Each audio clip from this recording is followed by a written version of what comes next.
இமயமலை அடிவாரத்தில் ஒரு மடம். அங்கே ஒரு சன்னியாசி இருந்தார். அவர்கிட்ட ஒருத்தர் வந்தார். சுவாமி, ஆசையை உதற நினைக்கிறேன், முடியல, ஒட்டிக்கிட்டே வருது அப்படின்னாராம். இப்படி உட்கார, ஒரு கதை சொல்கிறேன் அப்படின்னு சொல்லி அவர் சொல்ல ஆரம்பித்தாராம். அவர் சொன்ன கதை என்னன்னா, ஒரு ஊரில் ஒரு ஆள் இருந்தான். அவன் பேர் குப்புசாமி.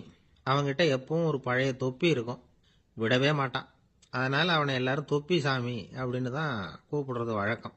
ஒரு புது தொப்பி வாங்கிக்கப்படாதாப்பா அப்படின்னு நண்பர்கள்லாம் சொல்லி பார்த்தாங்க. பணத்துக்கு எங்கே போவேன் அப்படின்னு விட்டானா. பணம் வச்சிருக்கான், செலவு பண்ண மனசு வரல, மகா கஞ்சன். பழைய பாட்டில்கள்லாம் வாங்கி விற்றுக்கிட்டு இருந்தான். அப்படி ஒரு தடவை பழைய கண்ணாடி சாமான்களை ஏலத்தில் எடுத்தப்போ அதில் ஒரு அருமையான சென்ட்டு பாட்டில் கிடச்சிது. உடனே ஒரு ஐடியா பண்ணான்.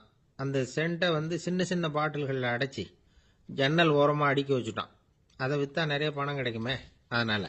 இதுக்கு இடையில் ஒரு நாள் அவன் அப்படியே உட்காந்துருந்தான். அந்த நேரம் நண்பன் வந்தான். ஏண்டா, உன் பழைய தொப்பியை மாற்றப்படாதா, ஊரில் எல்லாரும் கேலி பேசுகிறாங்களே உன்னை தொப்பி சாமின்னு அப்படின்னு சொல்லி கேட்டிருக்கான். இந்த சென்ட்டு பாட்டில் விற்றதும் பணம் வரும், அதுக்கப்புறம் பார்க்கலாம் அப்படின்னு நானா இவன். சரி வா, நீச்சல் குளத்துக்கு போயிட்டு வருவோம் அப்படின்னு கூப்பிட்டுருக்கான் நண்பன். 2 பேரும் போனாங்க.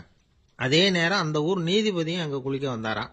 அவர்கிட்ட இருந்தது விலை வசந்த ஒரு புது தொப்பி. அதை அங்கே இருந்த ஸ்டாண்டில் மாட்டிவிட்டு குளிக்க போனார். இதுக்கிடையில் குப்புசாமி குளிச்சுட்டு வந்தான். அவனுடைய பழைய தொப்பியை காணலை. அந்த புது தொப்பியை பார்த்தா இது நண்பனுடைய வேலை தான் அப்படிங்கிறதாக புரிஞ்சுக்கிட்டு அதை எடுத்து மாட்டிட்டு வந்துட்டான். நீதிபதி குளிச்சுட்டு வந்து பார்க்குறாரு, தொப்பியை காணும். போலீஸில் புகார் கொடுத்தார்.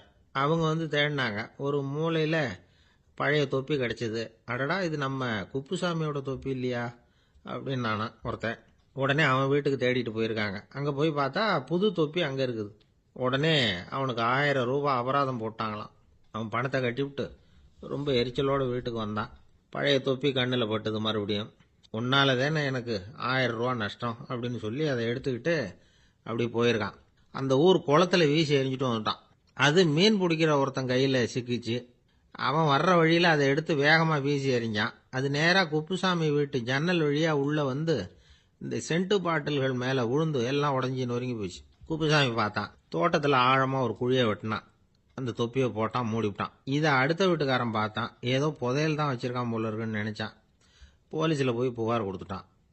மறுபடியும் போலீஸ் குழியை தோண்டினாங்க. பழைய தொப்பி மறுபடியும் வெளியில் வந்தது. எல்லாரும் சிரிக்கிறாங்க. அன்னைக்கு ராத்திரியே அந்த தொப்பியை எடுத்துக்கிட்டு நேராக புறப்பட்டான்.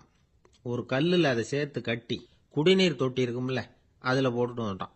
இனிமேல் என்ன பண்ணும் பார்ப்போன்னு. ஒரு நாள் திடீர்னு குழாயெல்லாம் அடைப்பட்டு போச்சு. மாநகராட்சி அலுவலர்கள் என்னன்னு பார்த்தா அந்த பழைய தொப்பி குழாயை அடைச்சிக்கிட்டு இருக்குது. இது குப்புசாமியோட தொப்பிங்கிறது தான் எல்லாருக்கும் தெரியுமே. உடனே குடிநீரை பாழாக்கணத்துக்காக குப்புசாமிக்கு கோர்ட்டு 2500 ரூபாய் அபராதம் போட்டுவிட்டுது. அதையும் கட்டிவிட்டு வெளில வந்தான். கடைசியாக முடிவு பண்ணான். ஒரு நெருப்பு குச்சியை கிழிச்சான். தொப்பியை கொளுத்தினான். எரிஞ்சுது. எடுத்து வெளில எரிஞ்சான். கொஞ்ச நேரத்தில் தீ அணைப்பு படம் வந்துட்டுது. ஆமாம், இவன் எடுத்து எரிஞ்சது வெளியில் விழுந்து வீட்டு கூரையே பற்றிக்கிட்டு எரிய ஆரம்பிச்சுட்டுது. அவனோட பணத்தாசையும் அதோட சேர்ந்து எரிஞ்சு போச்சான். இப்படி ஒரு கதை. இந்த கதையை சொல்லி முடிச்சார் அந்த இமயமலை அடிவாரத்தில் இருந்த சன்னியாசி. இப்போ அந்த குப்புசாமி எங்கே இருக்கிறான்னு கேட்டார் எதிரில் இருந்தவர். இதோ உன் எதிரிலே இருக்கிறான், நான் தான் அந்த குப்புசாமி அப்படின்னாரான் அந்த சன்னியாசி. அந்த குப்புசாமி கிட்ட இருந்தது மாதிரி ஒரு பழைய தொப்பி நம்ம ஒவ்வொருத்தர்கிட்டையும் உண்டு. அதை எப்படி தொலைக்கிறதுன்னு தெரியாமல் தடுமாறிக்கிட்டு இருக்கிறோம். அது என்ன தொப்பிங்கிறீங்களா? அதுதான் நம்மை சூழ்ந்திருக்கிற மாயை அப்படிங்கிறார் சுவாமி சின்மயானந்தர். மெய்ஞானம் கிடைக்கிறப்போ மாயை எரிஞ்சு போகும் அப்படிங்கிறது அவருடைய கருத்து.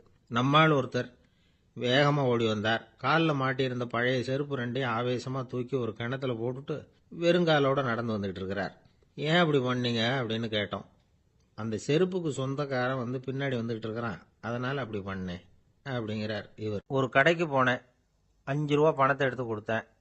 ஒரு தினசரி பத்திரிகையை கேட்டேன். அவர் உடனே அங்கே அடுக்கி வச்சிருந்த பத்திரிகையில் ஒன்று எடுத்து என் கையில் கொடுத்தார். வாங்கிக்கிட்டேன். மீதி பணத்தை எடுத்தார். அதையும் என் கையில் கொடுக்கணும்ல, கொடுக்கல. எதிரில் இருந்த பலகையில் வச்சு எடுத்துக்க சொன்னார். எப்பவும் அவர் அப்படி தான் பண்ணுவார். நானும் எடுத்துக்கிட்டு வந்துடுவேன். இவர் ஏன் இப்படி பண்ணுறாருங்கிறது எனக்கு ரொம்ப நாளாக ஒரு சந்தேகம். ஒரு நாள் அவர்கிட்டயே இதை கேட்டுவிட்டேன். ஏங்க, நீங்கள் உங்கள் கடைக்கு பொருள்கள் வாங்குறவங்களுக்கு நீங்கள் பாக்கி சில்லறையை கொடுக்குறப்போ பலகையில் வச்சு விட்றீங்க, கையில் கொடுக்க மாட்டேங்கிறீங்களே, ஏன் அப்படின்னு கேட்டேன். காசை கையில் கொடுத்தா நம்மக்கிட்ட இருக்கிற லட்சுமி போயிடுவா சார் அப்படின்னார். அதாவது பணம் செலவாயிடும் அப்படின்னு அர்த்தமா. இன்னொரு நண்பர் அவர் ஒரு நாள் வழக்கத்துக்கு மாறா ரொம்ப சோகமாக உட்காந்துருக்கிறார். ஏங்க என்னாச்சு, ஏன் இப்படி கப்பலே கவிழ்ந்தது மாதிரி உட்காந்துருக்கிறீங்க அப்படின்னு கேட்டேன். கப்பலே கவிழ்ந்திருந்தா கூட நான் இப்படி கவலைப்பட மாட்டேன் சார், வேற ஒன்று நடந்து போச்சுன்னார். என்னன்னு கேட்டேன். என் உச்சந்தலையில் பல்லி ஒன்று விழுந்துட்டுதுன்னார். அதுக்காகவா இப்படி அப்படின்னு ஆச்சரியப்பட்டேன். ஆமாங்க, பல்லி உச்சந்தலையில் விழுந்தா பலன் என்னன்னு பஞ்சாங்கத்தில் பார்த்தேன், மரணம்னு போட்டிருக்கு அப்படின்னு சொல்லிவிட்டு அவர் தொடர்ந்து கவலைப்பட ஆரம்பிச்சிட்டார். இப்படியும் ஒருத்தர், என் கூட வேலை பார்க்குற ஒருத்தர் எப்படி தெரியுமா, தினமும் வலது காலை வச்சு தான் ஆஃபீஸுக்கு உள்ள நுழைவார். என்னைக்காவது தவறுதலாக இடது காலை வச்சு உள்ளே வந்துட்டார்னா அன்னைக்கு பூரா மனசு சங்கடப்படுவார், எந்த வேலையும் சரியாக ஓடாது. கேரம் போர்டு ஆடுற ஒருத்தர் எப்போ ஆட உட்காந்தாலும் ஸ்ட்ரைக்கரை கை தவறி கீழே விழுற மாதிரி பண்ணி அதுக்கப்புறம் அதை எடுத்துக்கிட்டு ஆட உட்காருவார். ஏன்னா எப்போ ஒரு தடவை நிஜமாவே அது கை தவறி கீழே விழுந்திருக்குது. அன்னைக்கு பிரமாதமாக ஜெயிச்சுட்டார். உடனே ஒரு முடிவுக்கு வந்துட்டார், கை தவறுனா லாபம் அப்படின்னு. அதுக்கப்புறம் அதையே பழக்கமாக்கிக்கிட்டார். பூனை குறுக்க போனால் சகனம் சரியில்லைன்னு நினைக்கிறவங்க உண்டு. ஆனால் ஒருத்தர் எப்படி தெரியுமா, அவர் வெளியில் கிளம்புற சமயம் பக்கத்து வீட்டு ரேடியோவில் மியாவ் மியாவ் பூனை குட்டின்னு பாட்டு சத்தம் கேட்டால் கூட போதும், சகனம் சரியில்லைன்னு பிரயாணத்தை கேன்சல் பண்ணிவிடுவார். இப்போ இவ்வளவும் எதுக்கு சொல்கிறோம்னா, அளவுக்கு மீறின சகுன நம்பிக்கைகள் இருக்கு பாருங்க, இதோட பயமும் சேர்ந்துக்கிட்டதுன்னு வச்சுக்கோங்க, இது ஒருத்தருடைய மனநிலையை பாதிச்சிடும். இது உளவியல் நிபுணர்கள் சொல்கிற கருத்து. வாழ்க்கையே தடுமாற வச்சிரும். பாதுகாப்பு இல்லாத உணர்வு, ஒரு விதமான டிப்ரெஷன் மனநிலை, இதெல்லாம் தான் இதுக்கு காரணமாக அமையலாம். சில பேர் காய்கறி நறுக்க கத்தியை கையில் எடுத்தால் கூட நேரம் சரியா இருக்கா அப்படின்னு பார்த்துட்டு தான் வேலையை ஆரம்பிக்கிறது வழக்கம். அறிவு தான் மனசுக்கு வாத்தியாராக இருக்கணும், அப்போ தான் வாழ்க்கை நிம்மதியாக இருக்கும். அறிவு மனசு சொல்கிறபடியெல்லாம் கேட்க ஆரம்பிச்சுட்டுதுன்னா இடைஞ்சல் தான். ஒருத்தருக்கு 7ஆம் நம்பர் தான் ராசியான நம்பரான்.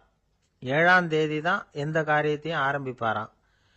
7 எழுத்து வர்றது மாதிரி பேரை மாற்றி வச்சுக்கிட்டார். 7 மணிக்கு தான் தினமும் எழுந்திருப்பார். 7ஆம் நம்பர் வீட்டில் தான் குடியிருக்கார். கல்யாணம் கூட 7ஆம் தேதி தான் பண்ணிக்கிட்டார். அவர் ஒரு நாள் குதிரை பந்தயத்துக்கு போனாராம். குதிரையோட பேரையெல்லாம் பார்த்தார். ஒரு குதிரையோட பேர் 7 எழுத்தில் அமைஞ்சிருந்தது. 7 தானே இவருக்கு அதிர்ஷ்ட நம்பர். அதனால் உடனே அது பேரில் பணத்தை கட்டினார். பந்தயம் நடந்தது. என்ன சார் ஆச்சுன்னு கேட்டாங்க. நான் பணம் கட்டின அந்த என்னோட குதிரை 7ஆவதாக சேர்ந்தது சார் அப்படின்னாராம் சோகமாக. ஒரு ஊரில் ஒரு இளைஞன் இருந்தான். ஒரு நாள் அவன் ஒரு குருவை தேடிக்கிட்டு புறப்பட்டான். ஊரை விட்டு வெளியில் போனான். போகிற வழியில் ஒரு காடு. அந்த காட்டில் ஒரு மரத்தடியில் ஒரு பெரியவர் உட்காந்துருக்கிறார். அமைதியாக மௌனமாக அவர் அமர்ந்திருக்கிறார். இந்த பெரியவரை விசாரிக்கலாம், குருவை தேடி கண்டுபிடிக்கிறதுக்கு இவர் ஏதாவது ஒரு வழி சொல்லி கொடுப்பார் அப்படின்னு நினச்சிக்கிட்டு அவர் நெருங்கினான்.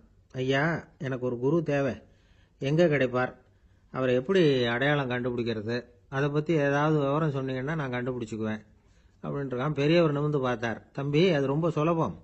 அவர் வயசானவராக இருப்பார், என்னை விட சுமார் 30 வயசு அதிகமாக இருக்கும். அவர் ஒரு மரத்தடியில் தான் உட்காந்துருப்பார் அப்படின்ட்டுருக்கான். சரிங்க பெரியவரே, அது என்ன மாதிரியான மரம், எப்படி இருக்கும் அப்படின்னு கேட்டிருக்கான். பெரியவர் அந்த விவரங்களையும் சொல்லியிருக்கிறாரு. அது மட்டும் இல்லை, சந்திக்கிற நாள், நேரம், வினாடி முதற்கொண்டு எல்லா விவரங்களையும் துல்லியமாக சொன்னாராம். இவ்வளவு விவரங்களை இவரால் எப்படி சொல்ல முடியுது அப்படின்னு இவனுக்கு ஆச்சரியம். இருந்தாலும் அந்த பெரியவர் கடைசியாக ஒரு விவரம் சொன்னார். அது என்ன தெரியுமா, எப்படியும் நீ அவரை சந்திக்கிறதுக்கு ஒரு 30 வருஷம் ஆகும் அப்படின்னு சொல்லிவிட்டாராம். ரொம்ப நன்றிங்க பெரியவரே அப்படின்னு சொல்லிவிட்டு அந்த இளைஞன் புறப்பட்டுருக்கான். இப்போ அவனுக்கு குரு பற்றின விவரம் எல்லாம் கிடைச்சிட்டுது, சந்திக்கிற நேரமும் தெரிஞ்சுட்டுது. ஆனால் 30 வருஷம் அவரை தேடி அலைய வேண்டியிருக்குமே. அவன் தேட ஆரம்பித்தான். காடு மலை எல்லாம் சுற்றி அலைஞ்சான். பல வருஷங்கள் தேடினான், அழுத்து போயிட்டான். கடைசியில் அவனுக்கும் வயசாயிட்டுது. கடைசியில் தன்னுடைய சொந்த ஊருக்கே திரும்பி போய்கிட்டு இருந்தான். அங்கே ஒரு மரத்தடியில் அவன் தேடிக்கிட்டு இருந்த குருநாதர் கிடைச்சார்.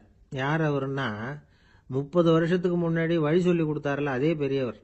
அவருக்கு இப்போ 30 வயசு அதிகமாக இருந்தது. அதே மரம், அன்னைக்கு பெரியவர் சொன்ன அடையாளம் இப்போ பொருத்தமாக இருந்தது. இப்போ அந்த பெரியவர் சொன்னார், சரியாக சேர்ந்துட்டேன், வா, உனக்காக தான் நான் இவ்வளவு காலமும் காத்துக்கிட்டு இருந்தேன் அப்படின்னாராம். என்ன சொல்கிறீங்கன்னு இருக்கான். 30 வருஷத்துக்கு முன்னாடி என்கிட்ட வந்தியே, அப்போவே என் காலம் முடிஞ்சு போயிருந்தது. அப்போவே என்ன உனக்கு அடையாளம் தெரியல, அதனால் இவ்வளவு காலம் உனக்காக காத்துட்டு இருக்கும்படி ஆயிட்டுது அப்படின்னாராம். ஐயா, அப்போவே நீங்கள் சொல்லியிருக்கலாமே, இதுதான் 30 வருஷம் கழித்து நீ சந்திக்க போகிற இடம், நான் தான் உன்னுடைய குரு அப்படின்னு சொல்லியிருக்கலாமே அப்படின்ட்டுருக்கான். அந்த பெரியவர் சிரிச்சுக்கிட்டே இதுக்கு பதில் சொன்னாராம். நான் எவ்வளவோ விவரமாக தான் சொன்னேன், நீ சரியாக புரிஞ்சிக்கல. காரணம், அப்போ நீ போதுமான அளவுக்கு பக்குவம் பெற்றிருக்கவில்லை. அதனால புரியும் சக்தி இல்லாம போயிட்டுதப்போ 30 ஆண்டு காலம் நீ அலைஞ்சு தெரிஞ்சிருக்கிற. அது காரணமா இப்போ உனக்கு அந்த பக்குவம் வந்துட்டுது. அதனாலதான் அடையாளம் காண முடிஞ்சது. நானே உன்னுடைய குரு அப்படின்னாராம். இதுல இருந்து என்ன தெரியுதுன்னா, ஆன்மீகத்துல மாணவனாக சேர்றதுக்கு கூட ஒரு பக்குவத்தன்மை தேவைப்படுது. ஒரு பெரிய ஞானி, அவர்கிட்ட ஒரு சீடனா இருக்க ஒருத்தன் வந்தான், எதிரில் நின்னான். ஞானி அவனை வெகு நேரம் உற்று பார்த்தார். அப்புறம் சொன்னார், சீடனா இருக்கிறது ரொம்ப சிரமம்னார். நான் தயாரா இருக்கிறேன்னா. அது இன்னமும் சிரமமாச்சே, இங்கே குருவா இருக்கிறது மட்டுமே சுலபம் அப்படின்னாராம். அப்படின்னா நான் குருவாவே ஆயிடுறேன் அப்படின்னானா. இது போலவே இந்த காலத்துல கதை ஒன்று உண்டு. ஒரு பள்ளிக்கூடத்துல வகுப்பு ஆசிரியர் மாணவனை திட்டிக்கிட்டு இருந்தார். டேய், நீ 100க்கு 10 மார்க் தான் வாங்கிட்டு இருக்க. இவ்வளவு மோசமா நீ படிச்சா கடைசியில மாடு மேய்க்கிறது கூட லாய்க்கு இல்லாதவனா ஆயிடுவ. அதுக்கப்புறம் என்ன செய்ய போற அப்படின்னாராம். பையன் தலையை சொரிஞ்சுக்கிட்டே சொன்னானா, சார் அப்படின்னா ஒன்று செய்யறேன் அப்படின்னானா. இவர் கேட்டிருக்கார், என்ன செய்ய போறேன்னு. வேற என்ன சார், உங்களை மாதிரி ஒரு ஆசிரியர் ஆயிடுறேன் அப்படின்னானா. காசியில் இருக்கிற கடவுள் காசி விஸ்வநாதர், அங்க இருக்கிற தேவி காசி விசாலாட்சி. இவங்க 2 பேரும் ஒரு நாள் பேசிக்கிட்டு இருந்தப்போ கடவுள் சொன்னார், இந்த மனிதர்களை நாம ரொம்பவும் நம்பிக்கையோட தான் படைச்சிருக்கிறோம். இருந்தாலும் அவங்களுக்கு தான் நம்பிக்கை இல்லை.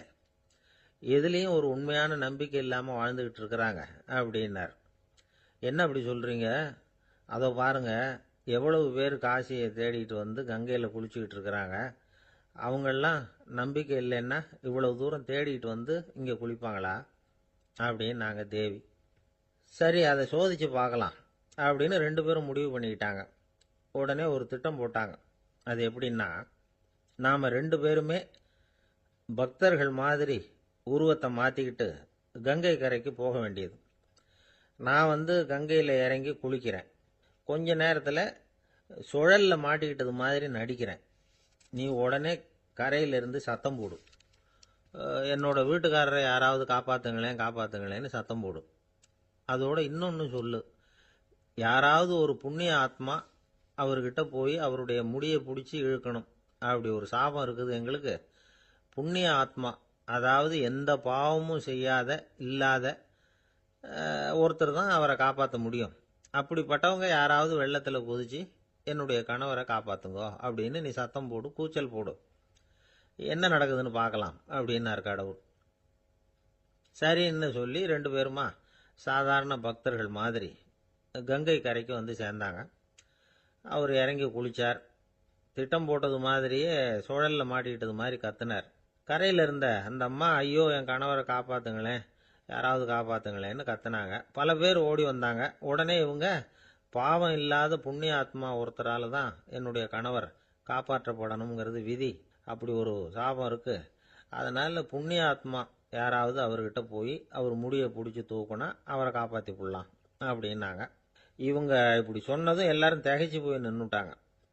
ஒவ்வொருத்தருக்கும் அவங்க செஞ்ச பாவம்லாம் ஒவ்வொன்றா ஞாபகத்துக்கு வர ஆரம்பிச்சுட்டுது. சரி, இதுக்கு நாம லாயக்கு இல்லை அப்படின்னு சொல்லி ஒதுங்கி போக ஆரம்பிச்சிட்டாங்க எல்லாம். இந்த சமயத்தில் யாரோ ஒருத்தர் வேகமாக ஓடி வந்தார். ஆற்றுல குதிச்சார். அவர்கிட்ட போனார், முடியை பிடிச்சார், தூக்குனார், அவரை காப்பாற்றி கரைக்கு கொண்டுட்டு வந்துட்டார். அப்படி காப்பாற்றின அந்த ஆளை இவங்க 2 பேரும் தனியாக கூப்பிட்டுக்கிட்டு ஒரு மண்டபத்துக்கு வந்துட்டாங்க. வந்து விசாரிக்கிறாங்க. நீ யாரப்பா அப்படின்னு கேட்குறாங்க. ஏதும் தெரியாத மாதிரி. நான் இந்த ஊர் அன்ன சத்திரத்தில் வேலை செய்கிற ஒரு சமையல்காரன் அப்படிங்கிறார். நீ கங்கையில் குளிக்கிறது உண்டான்னு கேட்டிருக்காங்க. நான் இந்த ஊர்லேயே தான் இருக்கிறேன், இருந்தாலும் தினமும் கங்கையில் குளிக்கிறது இல்லை, எப்பாவது ஒரு நாள் அங்கே குளிப்பேன் அப்படின்னார். கங்கையில் மூழ்கி எழுந்திரிச்சா பாவம்லாம் தொலையும்னு சொல்கிறாங்க. அப்படி இருக்கிறப்போ அங்கே இன்னைக்கு கங்கையில் குளிச்சுக்கிட்டு இருக்கிறவங்கெல்லாம் தங்களை புண்ணிய ஆத்மாவா நினைக்கல. கங்கையில் குளிக்காத நீ உன்னை புண்ணிய ஆத்மாவா நினைச்சி என்னை காப்பாற்ற வந்திருக்கிற, அது எப்படி அப்படின்னு கேட்டார். அதுக்கு அந்த ஆள் சொல்கிறான், கங்கையில் குதிச்சதுக்கு அப்புறம் தானே உங்களை காப்பாற்ற போகிறோம். அப்படி குதிக்கும் பொழுது என்னுடைய பாவம்லாம் போயிருக்கும்ல, நான் புண்ணிய ஆத்மாவா ஆயிருப்பேனே, அதனால தான் துணிஞ்சு உங்களை காப்பாற்றினேன் அப்படின்னா.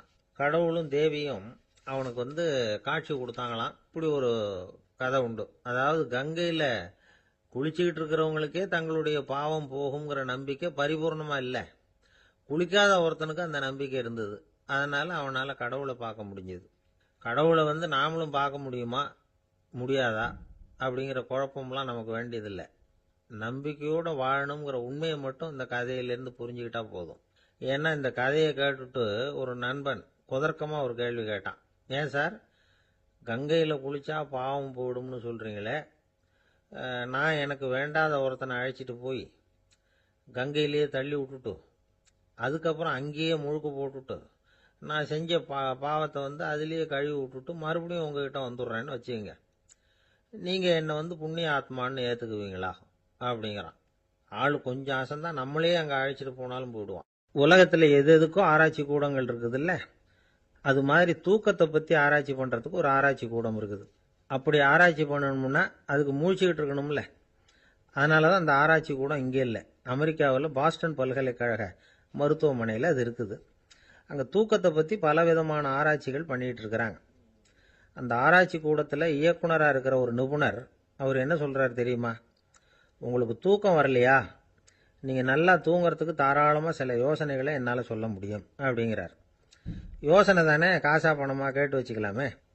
உணவு, மனநிலை, தூங்கும் இடத்தோட சூழ்நிலை, படுக்கைக்கு செல்றப்போ உள்ள பழக்க வழக்கங்கள், இது காரணமாக ஒருத்தருக்கு தூக்கம் வராமல் போகலாம். தூக்கம் வராததுக்கு இதுதான் காரணம்னா அதையெல்லாம் சுலபமாக கட்டுப்படுத்தலாங்கிறார் அவர். தூக்கத்தை வரவழைக்கக்கூடிய ஒரு நல்ல மருந்து உடற்பயிற்சி.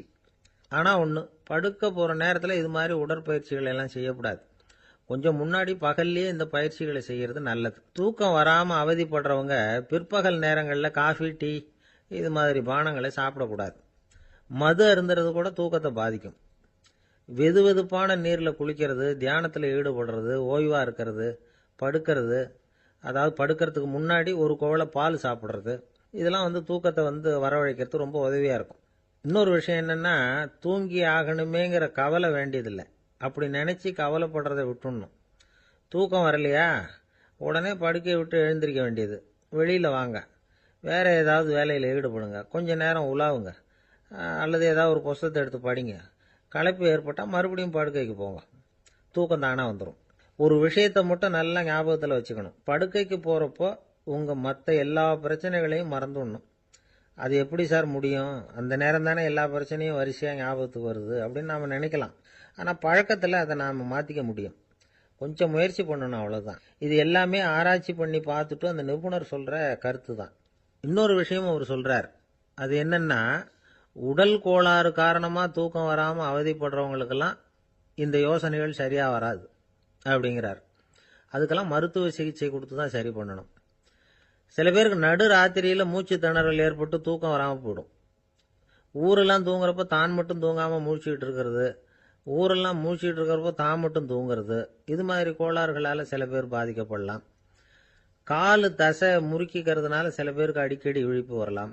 மன அழற்சி காரணமாக சில பேருக்கு தூக்கம் வராது. இது மாதிரி கோளாறுகளுக்கெல்லாம் அதுக்கு தகுந்த மாதிரி சிகிச்சை கொடுத்து தான் சரி பண்ண வேண்டியிருக்கும். எந்த கோளாறும் இல்லாமல் தூக்கம் வரலைன்னா ஆரம்பத்தில் சொன்ன முறைகளை கடைப்பிடிச்சு பார்க்கலாம். தூக்கம் வந்ததுன்னா யோசனை சொன்ன அந்த நிபுணருக்கு நன்றி சொல்லலாம். ஒருத்தர், ஏன் சார் பஸ்ஸில் தூங்குறது கெட்ட பழக்கமானு கேட்டார். இல்லையே, நான் கூட பஸ்ஸில் போகிறப்ப தூங்கிட்டு தானே போவேன் அப்படின்னார் இன்னொருத்தர். அப்புறம் ஏன் என்ன டிரைவர் வேலை வேணாம்னு வீட்டுக்கு அனுப்பி வச்சுட்டாங்க அப்படின்னாராம் அவர். ஜவஹர்லால் நேரு பிரதமராக இருந்த சமயம் அவர் ஒரு தடவை சென்னைக்கு வந்திருக்கிறார். இங்கே சில முக்கிய நிகழ்ச்சிகளில் கலந்துக்கிறதுக்காக வந்திருந்தார். ஆளுநர் மாளிகையில் ஒரு நாள் ராத்திரி தங்கி மறுநாள் புதுடெல்லி புறப்படுறதாக ஏற்பாடு. நிகழ்ச்சியிலெல்லாம் முடிச்சுக்கிட்டு ஆளுநர் மாளிகையில் தங்கி இருக்கிறார். அன்றைக்கு இரவு படிக்கிறதுக்கு ஒரு முக்கியமான புத்தகம் அவருக்கு தேவைப்பட்டது. அந்த சமயத்தில் உலக அளவில் ஒரு முக்கியமான பொருளாதாரம் சம்பந்தமான ஒரு புத்தகம் வெளியாகி இருக்கிற விஷயம் அவருக்கு தெரியும். அந்த புத்தகம் மெட்ராஸுக்கு வந்திருக்குமா, அது இங்கே கிடைக்குமா அப்படின்னு விசாரிச்சிருக்கிறார் நேருஜி. அவர் இப்படி கேட்ட உடனே அங்கே இருந்தவங்கெல்லாம் ரொம்ப பரபரப்பாக செயல்பட ஆரம்பிச்சுட்டாங்க. முக்கியமான இடங்கள்ல எல்லாம் விசாரிச்சிருக்கிறாங்க, அந்த புத்தகம் உங்ககிட்ட இருக்கான்னு. சென்னையில் உள்ள கன்னிமாரா நூல் நிலையத்துக்கு எப்படியும் அந்த புத்தகம் வந்திருக்கணும் அப்படின்னு ஒரு நம்பிக்கை. அங்கே விசாரித்தாங்க. அந்த புத்தகம் 2 நாளைக்கு முன்னாடி தான் அங்கே வந்திருக்குது அப்படிங்கிற விஷயம் தெரிஞ்சுது. உடனே எல்லாரும் அங்கே ஓடினாங்க. அவங்களுக்கு இன்னொரு சந்தேகம், புத்தகம் வந்திருக்கு சரி, அது இந்த சமயத்தில் வேற யாரும் படிக்கிறதுக்கு எடுத்துகிட்டு போயிருக்கக்கூடாதே அப்படிங்கிற சந்தேகம் இருந்தாலும் மனசுக்குள்ள ஒரு தைரியம், இப்படி ஒரு புத்தகம் வெளிவந்திருக்கிற விஷயமே நேருஜி சொல்லி தான் நமக்கே தெரியும். அதுவும் இல்லாமல் உலக பொருளாதாரம் சம்பந்தமான ஏதோ ஒரு புத்தகம் அது. அதை போய் இந்த நேரத்தில் அவ்வளவு ஆர்வமாக யார் எடுத்துகிட்டு போயிட போகிறாங்க அப்படிங்கிற தைரியம். இந்த தைரியத்தோடு அந்த நூல் நிலையத்துக்கு ஓடினாங்க. புத்தகத்தை தேடுனா அது கிடைக்கல. யாரோ எடுத்துகிட்டு போயிருக்கிறாங்க. நேருவுக்கு மட்டுமே தெரிஞ்சிருந்த அந்த புத்தகம் பற்றின விஷயம் சென்னையில் வேற ஒருத்தருக்கும் தெரிஞ்சிருக்குது. உடனே எல்லாரும் பரபரப்பா அந்த அதுக்குன்னு இருக்கிற ரிஜிஸ்டர் இருக்குல்ல, பதிவேடு, அதை புரட்டி பார்க்குறாங்க யார் எடுத்துகிட்டு போகிறாங்கன்னு தெரிஞ்சுக்கிறதுக்காக. எடுத்துகிட்டு போனவங்க அதில் கையெழுத்து போட்டிருப்பாங்கல்ல, அதை பார்த்து யாருன்னு தெரிஞ்சுக்கலாம் அப்படிங்கிறதுக்காக தான் அதை புரட்டுறாங்க. அதோ அந்த புத்தகத்தோட பேர் பக்கத்தில் அதை எடுத்துக்கிட்டு போனவங்க கையெழுத்து உத்து பார்க்குறாங்க எல்லாரும். அதில் போட்டிருக்குது பேர் CN அண்ணாதுரை அப்படின்னு எழுதியிருந்தது. அவர் தான் பேரறிஞர் அண்ணா. நேரு படிக்க விரும்பின ஒரு புத்தகத்தை அதே நேரம் படிக்க விரும்பின இன்னொரு தலைவர் இவர். படிக்கிறதுல அவருக்கு இருந்த ஆர்வத்தை நாம் தெரிஞ்சுக்கணும்னா அதுக்கு எவ்வளவோ சம்பவங்கள் இருக்குது. கடைசி காலத்தில் அவர் அடையாறு மருத்துவமனையில் படுத்திருக்கிறார். அவருக்கு ஒரு முக்கியமான அறுவை சிகிச்சை செய்ய வேண்டியிருக்குது அவசரமாக. அமெரிக்காவிலேருந்து டாக்டர் மில்லர் வந்திருக்கிறார். அவர்கிட்ட கேட்குறார், டாக்டர் நாளைக்கே அறுவை சிகிச்சை செய்ய போகிறீங்களா அப்படின்னு. ஆமாங்கிறார் டாக்டர் மில்லர். நாளைக்கு மறுநாள் செஞ்சுக்கிறேனே அப்படின்னாரான் அண்ணா. ஏன் ஏதாவது நாள் பார்க்குறீங்களான்னு கேட்டிருக்கார். இல்லை, ஒரு புத்தகத்தை படிச்சுக்கிட்டு இருக்கிறேன், அதை நாளைக்குள்ளே முடிச்சிருவேன், அதுக்கப்புறம் நான் இறந்தாலும் கவலை இல்லை அப்படின்னாரான் இவர். அவர் தான் அறிஞர் அண்ணா. சங்ககால நூல்கள்லேருந்து சமீபத்தில் வந்த நூல்கள் வரைக்கும் எல்லாம் அவர் படிச்சிருக்கிறார். ஒரு திருமண விழாவில் அவர் பேசும்பொழுது சொன்ன விஷயம் இது. சங்க காலத்தில் காதலியை மணக்க விரும்புகிறவனுக்கு அவனுடைய தந்தை வீர சோதனைகள்லாம் வைப்பாரு. போய் புலிப்பல் கொண்டுகிட்டு வா, அப்போதான் என் பொண்ணை கொடுப்பேன் அப்படின்னு சொல்லுவார். காதலன் உடனே காட்டுக்கு போவான், ஒரு புலியை கொன்று அதனுடைய பல்லை கொண்டுகிட்டு வருவான். அதை வீர பதக்கத்தில் பதிச்சு அவனுக்கு மாமனார் சூட்டுவார் கல்யாண சமயத்தில். இப்போலாம் காதலன் கிட்ட அப்படி சொல்ல முடியாது. இப்போலாம் காதலன் கிட்ட காட்டுக்கு போய் புலிப்பல் கொண்டுகிட்டு வான்னு யாராவது சொன்னால் புலி தான் மாப்பிள்ளையாக வந்து சேரும் அப்படின்னார். வாழ்க்கையில் சில சந்தர்ப்பங்களில் நாம் சில அவமானங்களை சந்திச்சே தீர வேண்டியிருக்கு. என்ன பண்ணுறது, காலம் அப்படி. அவமானப்படுறவங்க உடனே அடங்கி போயிடுறது தான் உலக வழக்கம். அவமானப்பட்டால் உடனே சீறி எழறவங்களும் உண்டு. ஆனால் அதையே ஒரு சவாலாக எடுத்துக்கிட்டு முன்னுக்கு வர்றவங்களும் சில பேர் இருக்கிறாங்க. அவங்க ரொம்ப அபூர்வம். இன்னைக்கு மனோதத்துவ நிபுணர்கள்லாம் என்ன சொல்கிறாங்க தெரியுமா? அவமானப்பட்டுட்டா உடனே அடங்கி போயிடக்கூடாதான். அதையே ஒரு சவாலாக எடுத்துக்கிட்டு மனசில் ஒரு வைராக்கியத்தோட முயற்சி பண்ணினா வாழ்க்கையில் எல்லாரும் முன்னேறலாமா. அவமானம்ங்கிறத நாம் வைராக்கியமாக மாற்றிக்கணும். அதுதான் வெற்றிக்கு வழி. ராமர் இந்த பூமியில் பிறந்ததே ஒரு வைராக்கியத்தினால தான் சார் அப்படின்னார் ஒருத்தர்.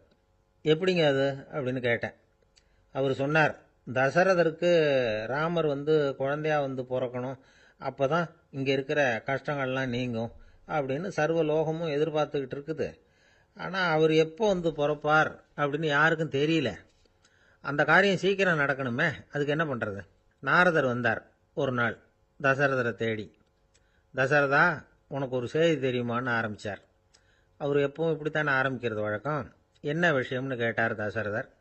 தசரதா, நீ அடிக்கடி உன்னோட தேரில் ஏறிக்கிட்டு தேவலோகத்துக்கு போகிற, அங்கே போகிற வர்ற எல்லாம் பண்ணிகிட்டு இருக்க, எல்லாம் சரி.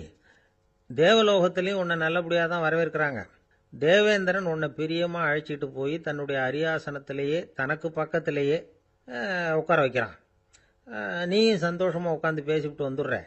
ஆனால் நீ இங்கே வந்ததுக்கு அப்புறம் அங்கே என்ன நடக்குது தெரியுமா உனக்கு அப்படின்னாரான் நாரதர். என்ன நடக்குது எனக்கு ஒன்றும் தெரியலையே அப்படின்னாரான் தசரதர். நாரதர்கிட்ட கிட்டத்தில் கேட்டிருக்கார், கொஞ்சம் சொல்லுங்கள் என்னது அப்படின்னு. அவர் நெருங்கி வந்தாராம் நாரதரும். மெதுவாக அவர் காதோட காதாக சொன்னாராம். அதாவது நம்ம பாஷையில் சொல்லப்போனால் பற்ற வைக்கிறார். நீ அங்கே தேவேந்திரங்கிட்ட உட்காந்து பேசிவிட்டு வந்த பிறகு நீ அங்கே உட்காந்துருந்த அரியாசனத்தை தண்ணி ஊற்றி கழுவி சுத்தப்படுத்துகிறாங்க. நீ என்ன அந்த அளவுக்கு சுத்தம் இல்லாத ஆளா, தினம் குளிக்காமையாக இருக்கிற அப்படின்னாராம். தசரதருக்கு இது ரொம்ப அவமானமாக போயிட்டுது. அப்படியே செய்கிறாங்க அப்படின்னாராம். ஆமாம், நீ வேணும்னா நான் சொல்கிறது உண்மையா இல்லையா அப்படின்னு சோதனை பண்ணி பார்த்துக்கோ அப்படின்னாரான் நாரதர். உடனே தசரதர் இதுக்காகவே புறப்பட்டு தேவலோகம் போனார். அங்கே வழக்கம் போலவே இவரை கூப்பிட்டு உட்கார வச்சு பேசிக்கிட்டு இருந்தான் தேவேந்திரன். கொஞ்ச நேரம் பேசிக்கிட்டு இருந்துட்டு சரி நான் கிளம்புறேன்னு புறப்பட்டார். சரி, அவனும் வாசல் வரைக்கும் வந்து வழி அனுப்பி வச்சுட்டு உள்ளே போயிட்டான். தசரதர் வெளியில் கொஞ்ச நேரம் மறைஞ்சு இருந்துட்டு மெதுவாக உள்ளே எட்டி பார்த்தார் என்ன நடக்குதுன்னு. நாரதர் சொன்னது உண்மைதான். தசரதர் உட்கார்ந்திருந்த ஆசனத்தை அங்கே 2 தேவர்கள் கழுவி சுத்தப்படுத்திக்கிட்டு இருக்கிறாங்க. தசரதரால் இதை தாங்கிக்க முடியல. அவருக்கு ரொம்ப அவமானமாக போச்சு. நேராக கிடுகிடுன்னு தேவேந்திரங்கிட்டே போனார். நான் உட்கார்ந்திருந்த இருக்கையை சுத்தம் பண்ணுறியே, நான் என்ன அந்த அளவுக்கு பாவியா அப்படின்னு கேட்டார். ரொம்ப கோபமாக கேட்டார். தசரதரே, மனுஷனுக்கு 3 கடன்கள் உண்டு. தேவ கடன், ரிஷி கடன், பித்ரு கடன். இதை தீர்க்காதவன் பாவியாகிறான். இதில் மகனை பெறுவதால் தான் பித்ரு கடன் தீரும். உனக்கு மகன் கிடையாது, அதனால நீ பாவியாகிற. பாவி உட்கார்ந்திருந்த இடம்ங்கிறதுனால அதை சுத்தம் செய்ய வேண்டியது எங்கள் கடமை அப்படின்னு நானா தேவேந்திரன். இந்த இடத்துல தசரதருக்கு ஏற்பட்ட அவமானம் ஒரு வைராக்கியமாக மாறிச்சு. தேவேந்திரனே கேட்டுக்கோ, ஒரு மகனை பெற்ற பிறகுதான் இந்த சபையில் மறுபடியும் அடி எடுத்து வைப்பேன் அப்படின்னு சொல்லிவிட்டு போயிட்டாராம். போய் புத்திர காமேஷ்டி யாகம் பண்ணார். புத்திரர்கள் பிறந்தார்கள். இந்த கதையில் உள்ள கருத்து என்னன்னா, தேவேந்திரன் தசரதரை அப்படி அவமானப்படுத்தலைன்னா அவருக்கு இப்படி ஒரு வைராக்கியம் பிறந்திருக்குமா? யோசிச்சு பார்க்கணும். நமக்கு ஏற்படுகிற சில அவமானங்களையும் வைராக்கியமாக மாற்றிக்குவோம். அப்படி மாற்றிக்கிட்டோம்னா வாழ்க்கையில் வந்து முன்னேறலாம். நம்ம ஆளுங்க சில பேர் அவமானத்தை வந்து வைராக்கியமாக மாற்றிக்கிறது எப்படி தெரியுமா? நம்மகிட்ட ஒரு பையன் சொன்னான், எங்கள் அப்பா என்னை எல்லாருக்கும் முன்னாடி வச்சு திட்டிவிட்டார். பொறுப்பு இல்லாமல் ஊர் சுற்றுறேன்னு சொல்லி அவமானப்படுத்தி விட்டார். இனிமேல் நீ என் முகத்திலேயே முழிக்காதரா போடான்னு வேற சொல்லிவிட்டார். எனக்கு ரோஷம் வந்துட்டுது. அந்த அவமானத்தை வைராக்கியமாக மாற்றிக்கிட்டேன். அன்னையிலேருந்து அவர் முகத்திலேயே முழிக்கிறது இல்லை அப்படின்னா. அப்படியான்னு கேட்டோம். ஆமாங்க, அவர் வீட்டில் இல்லாத நேரமாக பார்த்து உள்ள சமையல் கட்டுக்கு போய் சாப்பிட்டுட்டு நைஸாக வெளியில் வந்துடுவேன் அப்படிங்கிறான் அவன். ஒரு ஊரில் ஒரு ராஜா இருந்தார். அவர் ஒரு பூனை வளர்த்தார். ரொம்ப செல்லமாக அவர் அந்த பூனையை வளர்த்தார். அவர் என்ன பண்ணுவார் தெரியுமா? இரவு நேரத்தில் அந்த பூனையோட தலையில் ஒரு விளக்க வச்சுருவார். அந்த பூனை ரொம்ப ஜாக்கிரதையாக அந்த விளக்கு கீழே விழுந்துடாமல் பார்த்துக்கும். தலையை ஆட்டாமல் ரொம்ப நிதானமாக ராஜா பின்னாடி நடந்து போய்கிட்டே இருக்கும். அந்த விளக்கு வெளிச்சத்தில் எல்லா வேலைகளையும் செஞ்சிருவார். கையில் ஒரு விளக்கை தனியாக எடுத்துகிட்டு போக வேண்டிய அவசியமே இல்லை. விளக்கை தூக்கிட்டு போகிற வேலையை அந்த பூனை பார்த்துக்கும். அதனால் ராஜாவுக்கு அந்த பூனை மேலே ரொம்ப பிரியம். மந்திரிகளையெல்லாம் கூப்பிட்டு அவங்கக்கிட்ட சொல்லுவார், பார்த்தீங்களா இந்த பூனை எவ்வளவு விசுவாசமாக நடக்குது, என் பேரில் எவ்வளவு மரியாதை பார்த்தீங்களா அதுக்கு அப்படிம்பார். இதை கேட்டுவிட்டு அங்கேருந்து அமைச்சர்களில் ஒருத்தர் சொன்னார், மன்னா நீங்கள் சொல்கிறது சரிதான், இருந்தாலும் இந்த பூனையோட விசுவாசத்தை நாம் கொஞ்சம் சோதித்து பார்க்க வேண்டியிருக்கு அப்படின்னாராம். சரி, உங்கள் ஆசையை ஏன் கெடுக்கணும், நல்லா சோதிச்சு பாருங்க அப்படின்னு சொல்லிவிட்டார் ராஜா. உடனே அந்த அமைச்சர் என்ன பண்ணார் தெரியுமா? எங்கேயோ புறப்பட்டு போனார்.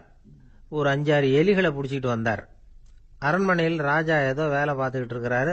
பக்கத்தில் அந்த பூனை ரொம்ப பணிவாக நின்றுக்கிட்டு இருக்குது. அது தலையில் விளக்கு எரிஞ்சிக்கிட்டு இருக்கு. அமைச்சர் தான் பிடிச்சிக்கிட்டு வந்த எலிகளை அந்த பூனை பார்வையில் படுறது மாதிரி எதிரில் விட்டார். அந்த எலிகள்லாம் அங்கேயும் இங்கேயும் ஓட ஆரம்பிச்சுது. அதை பார்த்தது பூனை, அவ்வளவுதான். தலையில் இருக்கிற விளக்கை பற்றியும் கவலைப்படலை, ராஜாவை பற்றியும் கவலைப்படல. ஒரே பாய்ச்சலாக பாஞ்சு எலிகளை துரத்த ஆரம்பிச்சுட்டுது. தலையில் இருந்த விளக்கு எங்கேயோ போய் விழுந்தது, அணைஞ்சு போச்சு. இருட்டில் ராஜா தடுமாற ஆரம்பிச்சுட்டார். இந்த சமயத்தில் அந்த அமைச்சர் மறுபடியும் விளக்கை ஏற்றினார். வெளிச்சம் வந்தது. அதுக்கப்புறம் அந்த அமைச்சர் பேசினார், அரசே, பூனையோட விசுவாசத்தை பார்த்தீங்களா? எலி அது கண்ணில் படுற வரைக்கும் தான் விசுவாசமாக இருந்தது. அது மாதிரி எலியை பார்த்ததும் எல்லாத்தையும் விட்டுட்டு அதை துரத்த ஆரம்பிச்சுட்டு பார்த்தீங்களா? தான் அந்த பூனையை பற்றி நினைச்சது தப்புங்கிறது அதுக்கப்புறம் தான் அந்த ராஜாவுக்கு புரிஞ்சுதான். சரி, இப்போ எதுக்கு இந்த கதையெல்லாம் அப்படிங்கிறீங்களா? இந்த பூனை மாதிரி தான் நம்ம மனசும். மனசை எவ்வளவுதான் பயிற்சி கொடுத்து பக்குவமாக வச்சிருந்தாலும் பார்க்கறதுக்கு பரமசாது மாதிரி தான் இருக்கும். பார்க்க வேண்டியதை பார்த்துட்டுதுன்னா பாஞ்சிரும். இந்த பூனை மாதிரி புலன் இன்ப பொருள்கள் கிட்டாத வரைக்கும் மனம் அடங்கி இருக்கிறது மாதிரி தான் தெரியும். கொஞ்சம் வாய்ப்பு கிடைச்சாலும் அது குதிக்க ஆரம்பிச்சிரும், தப்பு பண்ண ஆரம்பிச்சிரும். பெரிய பெரிய முனிவர்கள் வாழ்க்கையில் நடந்த வீழ்ச்சி இதை தான் நிரூபிக்குது. புலன்களின் ஆற்றல் அதிகம். அதனால மனக்கட்டுப்பாடு பயிற்சிகளில் ரொம்ப எச்சரிக்கையாக இருக்கணுங்கிறார் சுவாமி சிவானந்தர். மது பழக்கத்தையே விட்டுட்டேன்னு உறுதியாக இருப்பான். கடை கண்ணில் பட்டுவிட்டதுன்னா கால் அவனை கேட்காமலே இழுத்துக்கிட்டு உள்ளே போயிடும். இதுதான் மனசுங்கிறது. அதுதான் அந்த ராஜா வளர்த்த பூனை. நம்மால் ஒருத்தன் அந்த ராஜா பூனை தலையில் விளக்க வச்சது மாதிரி இவன் தன்னுடைய தலையிலேயே ஒரு விளக்கை ஏற்றி வச்சுக்கிட்டு என்னத்தையோ தேட ஆரம்பித்தான். தேடிக்கிட்டு இருக்கிறான். தலையை ஆட்டாமல் நிதானமாக நடந்து ரொம்ப நேரமாக தேடிட்டு இருக்கிறான். அந்த சமயம் அங்கே வந்த ஒருத்தர் என்னத்தை தேடுறீங்கன்னு கேட்டார். அதுதான் மறந்து போச்சு அப்படின்னு இழுத்தான். சரி, கொஞ்சம் இப்படி உட்காருங்க, ஞாபகம் வந்ததும் தேட ஆரம்பிக்கலாம் அப்படின்னார் அவர். இவன் கொஞ்ச நேரம் உட்காந்து யோசிச்சான். அப்புறம் திடீர்னு எழுந்திரிச்சான். ஞாபகம் வந்துட்டுதுன்னா. என்னன்னு கேட்டார். எங்கள் வீட்டில் இருந்த விளக்கை எங்கே வச்சேன்னு தெரியல, அதை தான் தேடிக்கிட்டு இருக்கிறேன், ஏற்றி வைக்கலாம்னு பார்க்குறேன் அப்படின்னா. ஒரு விவசாயி விதைக்கிறதுக்காக வயல்வெளி பக்கம் போகிறார். விதைகளை அள்ளி வீசினார். அப்போ என்ன ஆச்சுன்னா, சில விதைகள் பாதை ஓரத்தில் விழுந்தது. சில விதைகள் முள் செடிகள் மண்டி இருந்த புதருக்கு இடையில விழுந்தது. சில விதைகள் நல்ல நிலத்தில் விழுந்தது. பாதை ஓரத்தில் விழுந்த விதை என்ன ஆச்சுன்னா, அதெல்லாம் பறவைகள் கண்ணில் போட்டுவிட்டுது. உடனே உட்காந்து கொத்தி தின்னுட்டு போட்டுது. அதிகமாக மண் இல்லாத பாறை பகுதியில் விழுந்த விதையெல்லாம் லேசாக வேர் விட்டு முளைக்க ஆரம்பிச்சுது. அதுக்கப்புறம் வேர் கீழேயும் ஆழமாக போக முடியல, மேலேயும் சூரிய வெப்பம் அதிகம் தாங்க முடியல, எல்லாம் காஞ்சி கருகி போட்டுது. புதர் பகுதியில் சில விதைகள் விழுந்தது இல்லையா, முள் செடிகள் காடாக மண்டி போயிருந்தது. அதனால் முளைச்சி வர்ற செடிக்கு நெருக்கடி அதிகமாக போட்டுது, சரியாக வளர முடியல, விளைச்சலும் சரியா இல்லை. நல்ல நிலத்தில் விழுந்த விதைகள் மட்டும் நல்லா முளைச்சிது, நல்லா வளர்ந்தது, விளைச்சலும் பிரமாதமாக இருந்தது. இந்த கதையை சொல்லிவிட்டு கேட்க செவியுள்ளோர் கேட்கட்டும் அப்படிங்கிறார் இயேசு பெருமான். ஆமாம், இயேசு கடலில் நின்ற படகு ஒன்றில் உட்காந்துருக்கிறார். கடற்கரையில் ஏராளமான மக்கள் உட்காந்துருக்கிறாங்க. அந்த சமயத்தில் தான் இயேசு ஓமைகள் மூலமாக மக்களுக்கு பல உண்மைகளை சொல்லிகிட்டு இருக்கிறார். மக்கள் அந்த கதையை கேட்டுட்டு ஒன்றும் புரியாமல் முழிக்கிறாங்க. அதை கவனித்த இயேசு அந்த ஓமையை விளக்க ஆரம்பித்தார். இதில் அந்த விதைக்கிறவர் தான் இறைவன். அவருடைய வார்த்தைகளை விதைக்கிறார். அந்த வார்த்தைகளை கேட்கிற மக்கள் அந்த விழுந்த விதைகள் மாதிரி 4 வகையானவர்கள். சில பேர் பாதை ஓரத்தில் விழுந்த விதைகள் மாதிரி. இறைவன் வார்த்தைகளை அவங்க கேட்குறாங்க, ஆனால் தீய எண்ணங்கள் செய்கைகள் மூலமாக விதைக்கப்பட்ட வார்த்தைகள் அழிஞ்சு போடுது. இறைவன் வார்த்தைகளை கேட்ட உடனே மகிழ்ந்து போய் உடனே சில பேர் அதை ஏற்றுக்கிறாங்க. இவங்கெல்லாம் அந்த பாறை பகுதியில் விழுந்த விதைகள் மாதிரி. அதனால் இவங்கெல்லாம் வேறு இல்லாதவங்க. கொஞ்ச காலத்துக்கு இறை வார்த்தைகளுக்கு கீழ்ப்படிந்து நடப்பாங்க. அதனால் ஏதாவது இடைஞ்சல் ஏற்பட்டால் உடனே தடுமாறுவாங்க. தங்கள்கிட்ட இருக்கிற நல்ல பண்புகளை விட்டுட்டு பாவ வழிகளுக்கு போயிடுவாங்க. முள் செடிகளுக்கு இடையில விழுந்த விதைகள் மாதிரி உள்ளவங்க யாருன்னா, இவங்களுக்கு உலக கவலை உண்டு, செல்வத்தின் மீது மயக்கம் உடையவர்கள். உலக ஆசைகள் இவங்களுக்குள்ள பூந்துடுறதுனால அங்கே இருக்கிற நல்ல பண்புகள் மறைஞ்சு போயிடுது. அதனால் அவங்களும் உபயோகம் இல்லாதவங்களா ஆயிடுறாங்க. நல்ல மனிதர்கள் நல்ல நிலத்தில் விழுந்த விதைகளுக்கு ஒப்பானவர்கள். இவங்க இறை வார்த்தையை கேட்குறாங்க, அதை ஏற்றுக்கிறாங்க, அவங்களும் நல்லபடியாக வாழுறாங்க, அடுத்தவங்களுக்கும் உபயோகமாக இருப்பாங்க. இதுதான் இயேசு சொன்ன விளக்கம். நல்ல வார்த்தைகளை கேளுங்கள், நல்ல வார்த்தைகளை ஏற்றுக்கொள்ளுங்கள், அடுத்தவங்களுக்கு உபயோகமாக இருங்க. இதுதான் பெரியவங்கள்லாம் நமக்கு சொல்லுகிற உபதேசம். ஒரு அப்பா தன்னுடைய மகனுக்கு உபதேசம் பண்ணார். இதை பாருப்பா, நல்ல வார்த்தைகளை கேட்கணும், எப்போதுமே மகன் அப்பா பேச்சை கேட்கறது நல்லது அப்படின்னாராம். நீ ஏதாவது ஒரு தப்பு பண்ணால் என் தலையில் ஒரு முடி நரைச்சி வெள்ளையா போடும்பா, நீ செய்கிற ஒவ்வொரு தப்புக்கும் என் தலையில் ஒவ்வொரு முடி வெள்ளையாயிடும் அப்படின்னாராம். பையன் யோசிச்சான், அப்பா இப்போதான் எனக்கு புரியுது, தாத்தாவோட தலைமுடி பூராவும் வெள்ளையா இருக்கிறதுக்கு என்ன காரணம்ங்கிறது எனக்கு இப்போதான் புரியுது அப்படின்னானா. ஒரு தந்தை தன்னோட பிள்ளைய ரொம்ப தைரியசாலியாக வளர்க்கணும்னு ஆசைப்பட்டார். அதுக்காக அவனை கூப்பிட்டு உட்கார வச்சு இப்படி உபதேசம் பண்ணார். இதை பாருப்பா, நான் உன்னாட்டம் இருக்கிறப்போலாம் எதுக்கும் பயப்பட மாட்டேன், ரொம்ப துணிச்சலாக இருப்பேன். ஒரு நாள் ஒரு அப்பாவி எலிய ஒரு பூனை துரத்திட்டு ஓடிச்சு. நான் உடனே என்ன செஞ்சேன் தெரியுமா? அந்த பூனையை பிடிச்சேன், அது வாலில் ஒரு பட்டாசு சரத்தை கட்டினேன், கொளுத்தி விட்டேன், படபடன்னு வெடிக்க ஆரம்பிச்சுட்டுது. அது துள்ளிக்கிட்டு அங்கேயும் இங்கேயும் ஓடி இருக்கு பாரு ஓட்டம், ரொம்ப தமாஷு அப்படின்னார் அப்பா.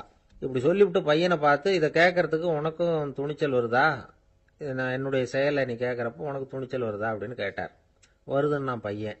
எப்படின்னா அப்படிங்கிற விவரத்தையும் சொன்னான் அவன். அதாவது எலியை விரட்டினத்துக்காக பூனை வாலில் பட்டாசு கொளுத்துனீங்க நீங்க, பூனையை விரட்டினத்துக்காக உங்க கழுத்துல பட்டாசு சரத்தை மாட்டினா என்னன்னு தோணுது எனக்கு அப்படின்னு நான் பையன். பையனோட துணிச்சல் அப்பாவே நடுங்க வச்சுட்டுது. அது சரி, ஒரு அப்பா பிள்ளைக்கு இப்படியா உபதேசம் பண்றது? எல்லாருக்கிட்டையும் அன்பா பழகிறது எப்படி அப்படின்னு சொல்லி கொடுக்கணும். பிஞ்சு உள்ளங்கள்ல நஞ்ச தூவலாமா? ஒரு நாள் விநாயகர் ஒரு பூனையோட விளையாடிக்கிட்டு இருந்தாராம். அப்படி ஆசையா விளையாடிக்கிட்டு இருந்தப்ப அவரோட கை நகம் தவறுதெல்லாம் பூனையோட முகத்துல பட்டுட்டுதான். அது ஒரு சின்ன கீறலை உண்டாகி விட்டுது. அப்பா அவர் அதை ஒரு பெருசா நினைக்கல. கொஞ்ச நேரத்துக்கு அப்புறம் விநாயகர் வீட்டுக்கு வந்தார். அவங்க அம்மா பார்வதி தேவியை பார்த்தார். பார்வதி தேவி கன்னத்துல விரலால கீறினது மாதிரி ஒரு அடையாளம் இருந்தது. விநாயகருக்கு அதிர்ச்சி, ஆச்சரியம். நம்ம அம்மா இந்த உலகத்துக்கே தாயார். அப்பேற்பட்ட அவங்க முகத்திலேயே கீறலை உண்டாக்கக்கூடியவங்க யாரா இருக்க முடியும் அப்படின்னு யோசனை பண்ணார். தாயே, உன்னுடைய கன்னத்தில் இந்த வடு எப்படிம்மா ஏற்பட்டதுன்னு கேட்டார். குழந்தாய், இது நீ செஞ்ச காரியம்தான்ப்பா. உன்னுடைய கை நகம் கீறினதுனால ஏற்பட்ட வடு தான் இது அப்படின்னாங்க அவங்க. விநாயகர் திடுக்கிட்டு போட்டார். எப்படிம்மா அது? நான் எந்த காலத்திலையும் ஒன்று அப்படி கீறினதாக எனக்கு நினைவு இல்லையே அப்படின்னார். இன்னைக்கு காலையில் ஒரு பூனையை கீறினதை நீ மறந்துட்டியா அப்படின்னாங்க அந்த அம்மா. விநாயகர் திகைச்சு போய் நின்னார். பார்வதி தேவி சொன்னாங்க, இதை பார்ப்பா, இந்த உலகத்தில் இருக்கக்கூடிய எல்லா உயிர்கள்லேயும் நான் இருக்கிறேன். நான் தான் இந்த உலகமாக ஆகியிருக்கிறேன். ஆகையினால நீ யாரை துன்புறுத்தினாலும் அது உண்மையிலேயே என்ன துன்புறுத்தினதாக தான் வந்து முடியும் அப்படின்னாங்க. விநாயகர் மனசுக்குள்ள ஒரு வெளிச்சம் ஏற்பட்டுதான்.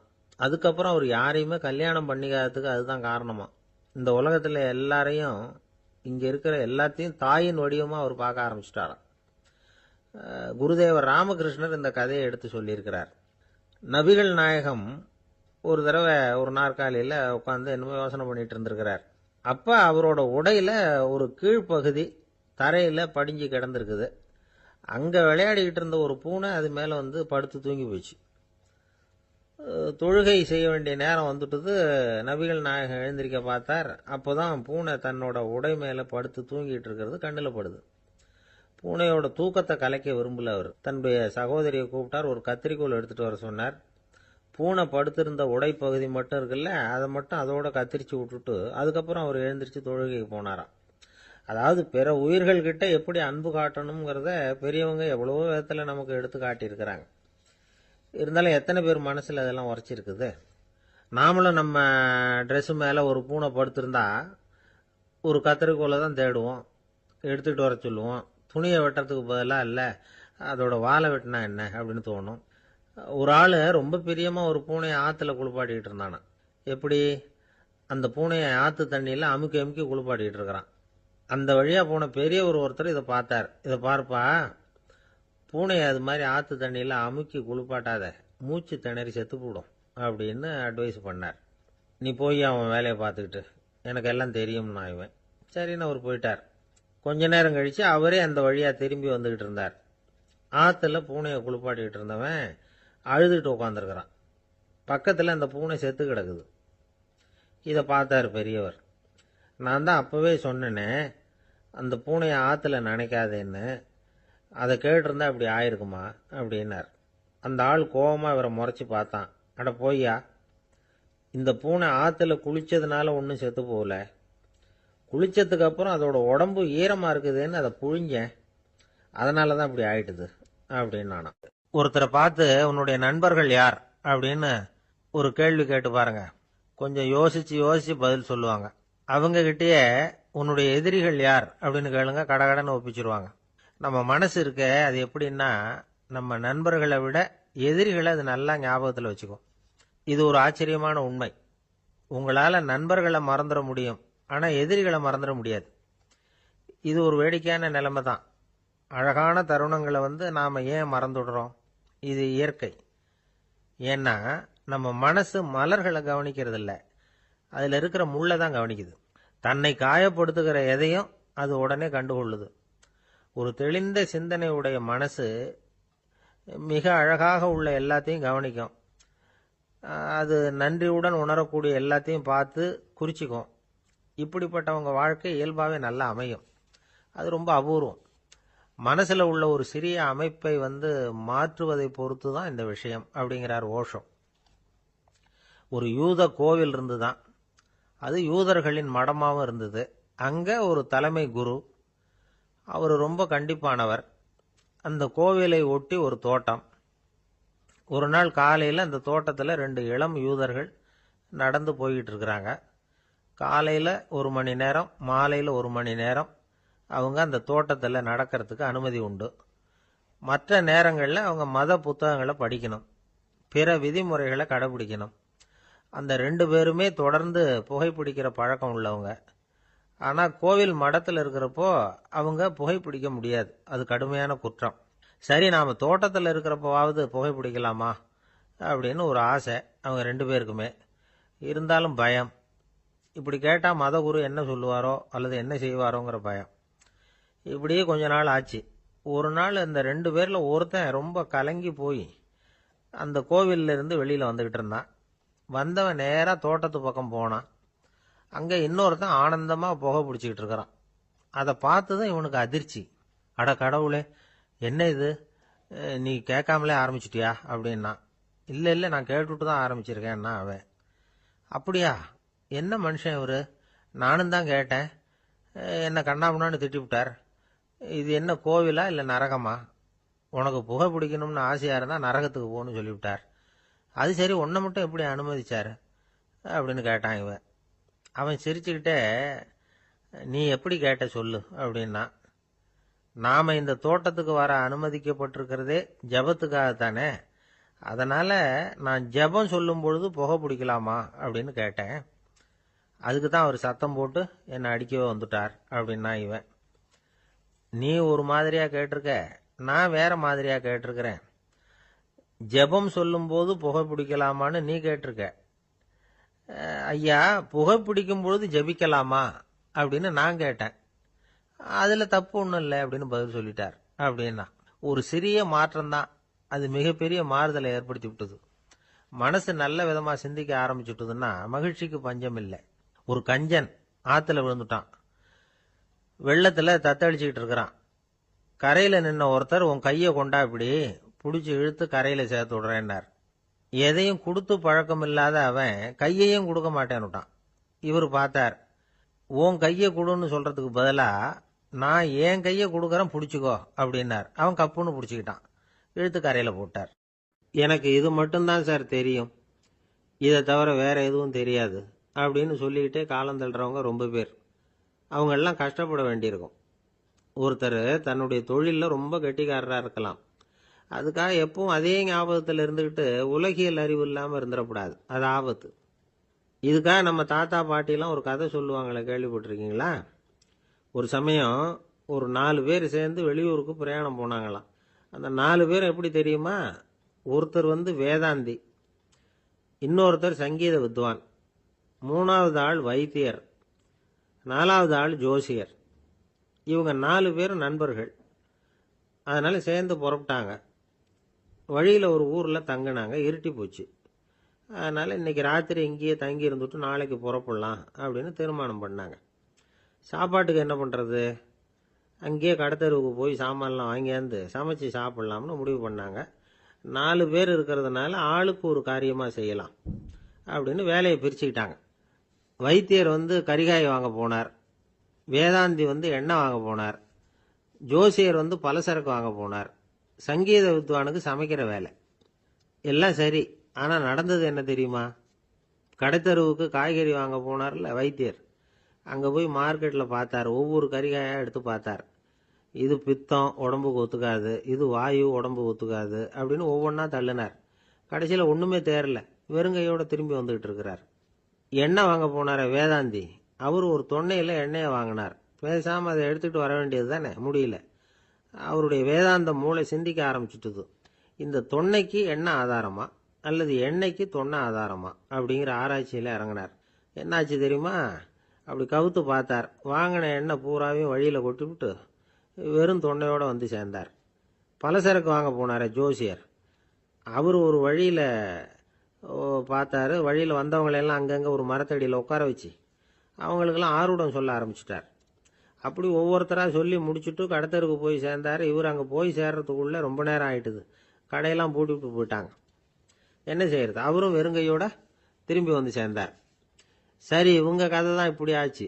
அங்கே சமைக்கிறதுக்காக உட்காந்துருந்தார் சங்கீத வித்வான், அவரு கதை என்னாச்சு தெரியுமா? அங்கே அவர் அடுப்பை பற்ற வச்சு ஒலையை கொதிக்க வச்சார். அதாவது ஒரு பானையில் தண்ணியை ஊற்றி அடுப்பில் வச்சார். அது கொதிக்க ஆரம்பிச்சுது. தண்ணி கொதிக்கிற சத்தம் இருக்குதுல்ல, அது இவருக்கு தாளம் போடுறது மாதிரி இருந்தது. ஒரே குஷி, பாட ஆரம்பிச்சுட்டார். பாடிக்கிட்டே உற்சாகமாக கையில் இருந்த கரண்டியால் அந்த பானையில் தட்டினார், தாளம் போடுறதா நினச்சிக்கிட்டு. அவ்வளவுதான், பானை பட்டுன்னு உடஞ்சி போச்சு. தலையில் கையை வச்சுக்கிட்டு அவரும் உட்காந்துட்டார்.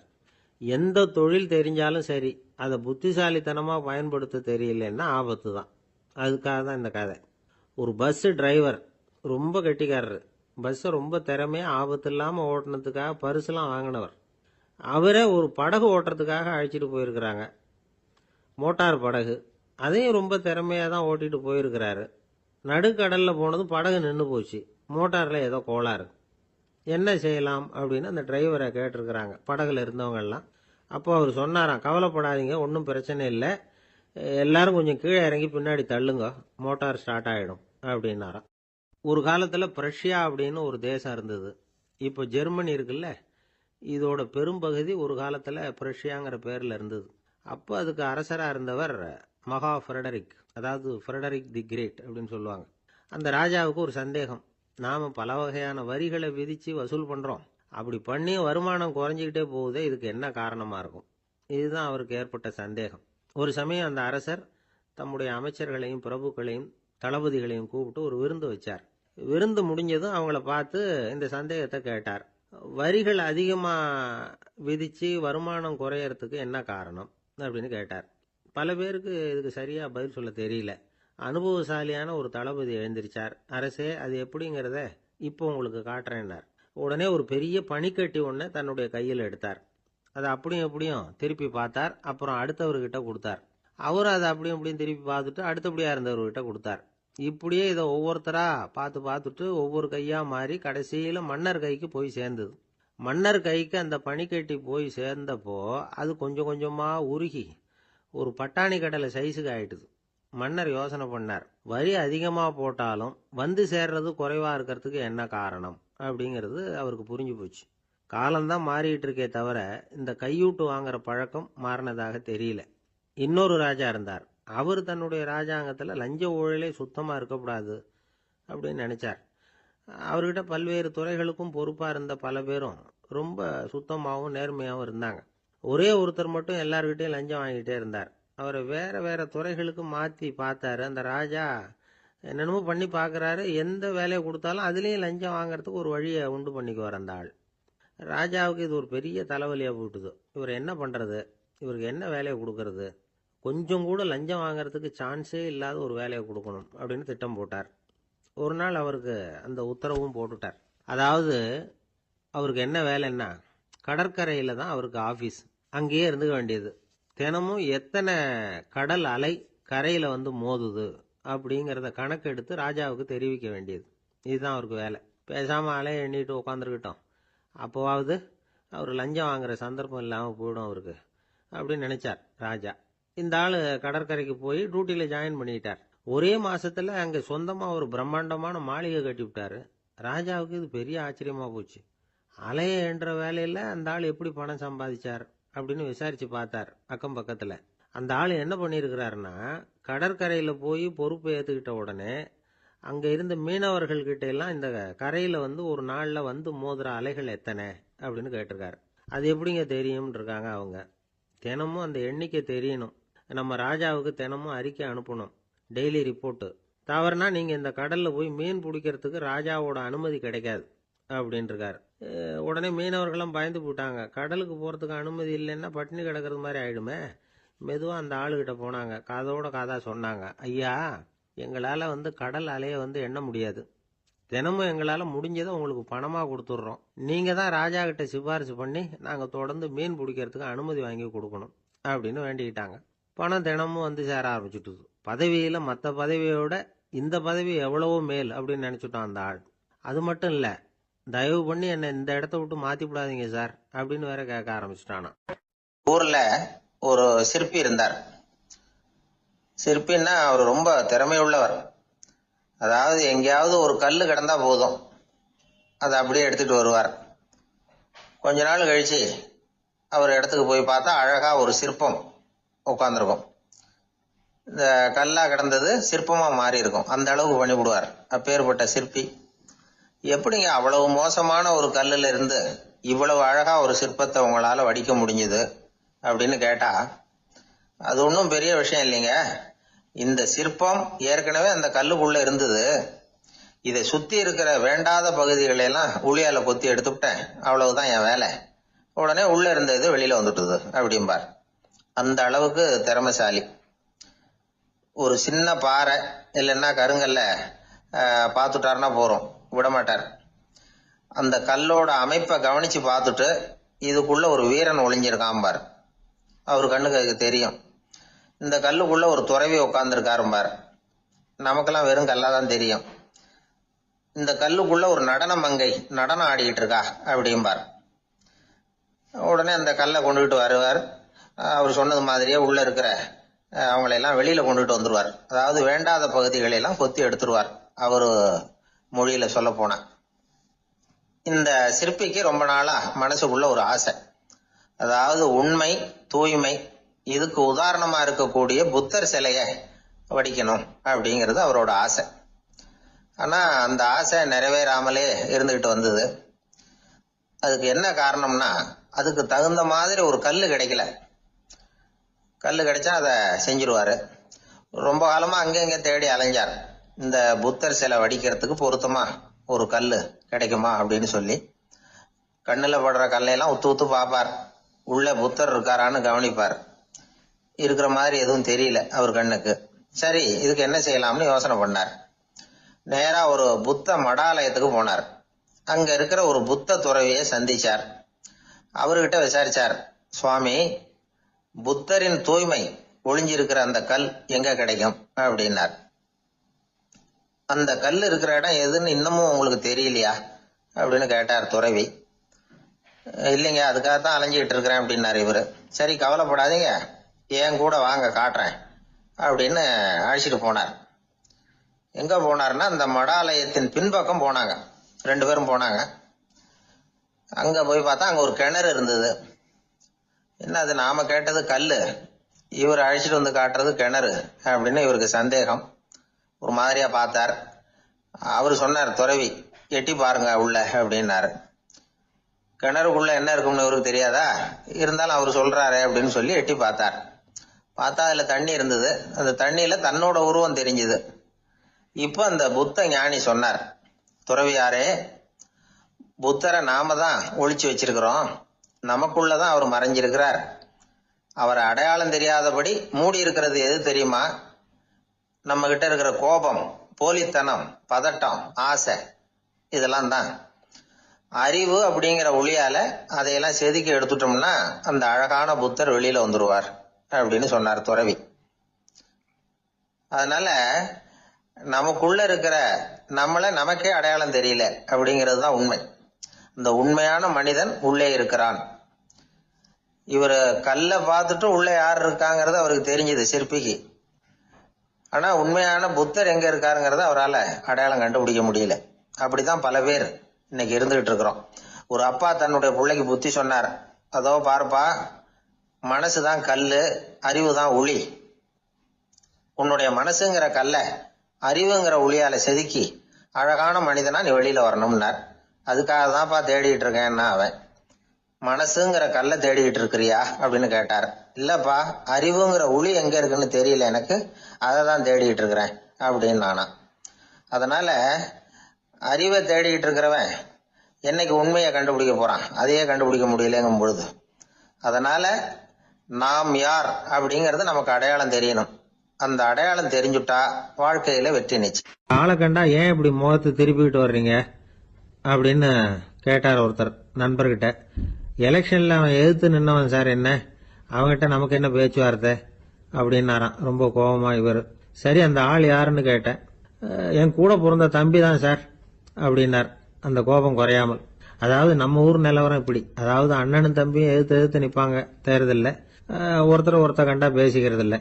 ஆனா இங்கிலாந்துல எப்படி தெரியுமா, அங்க ஒரே மேடையில போட்டி போடுற 2 வேட்பாளர்களும் பேசுவாங்களாம், பட்டிமன்றம் மாதிரி.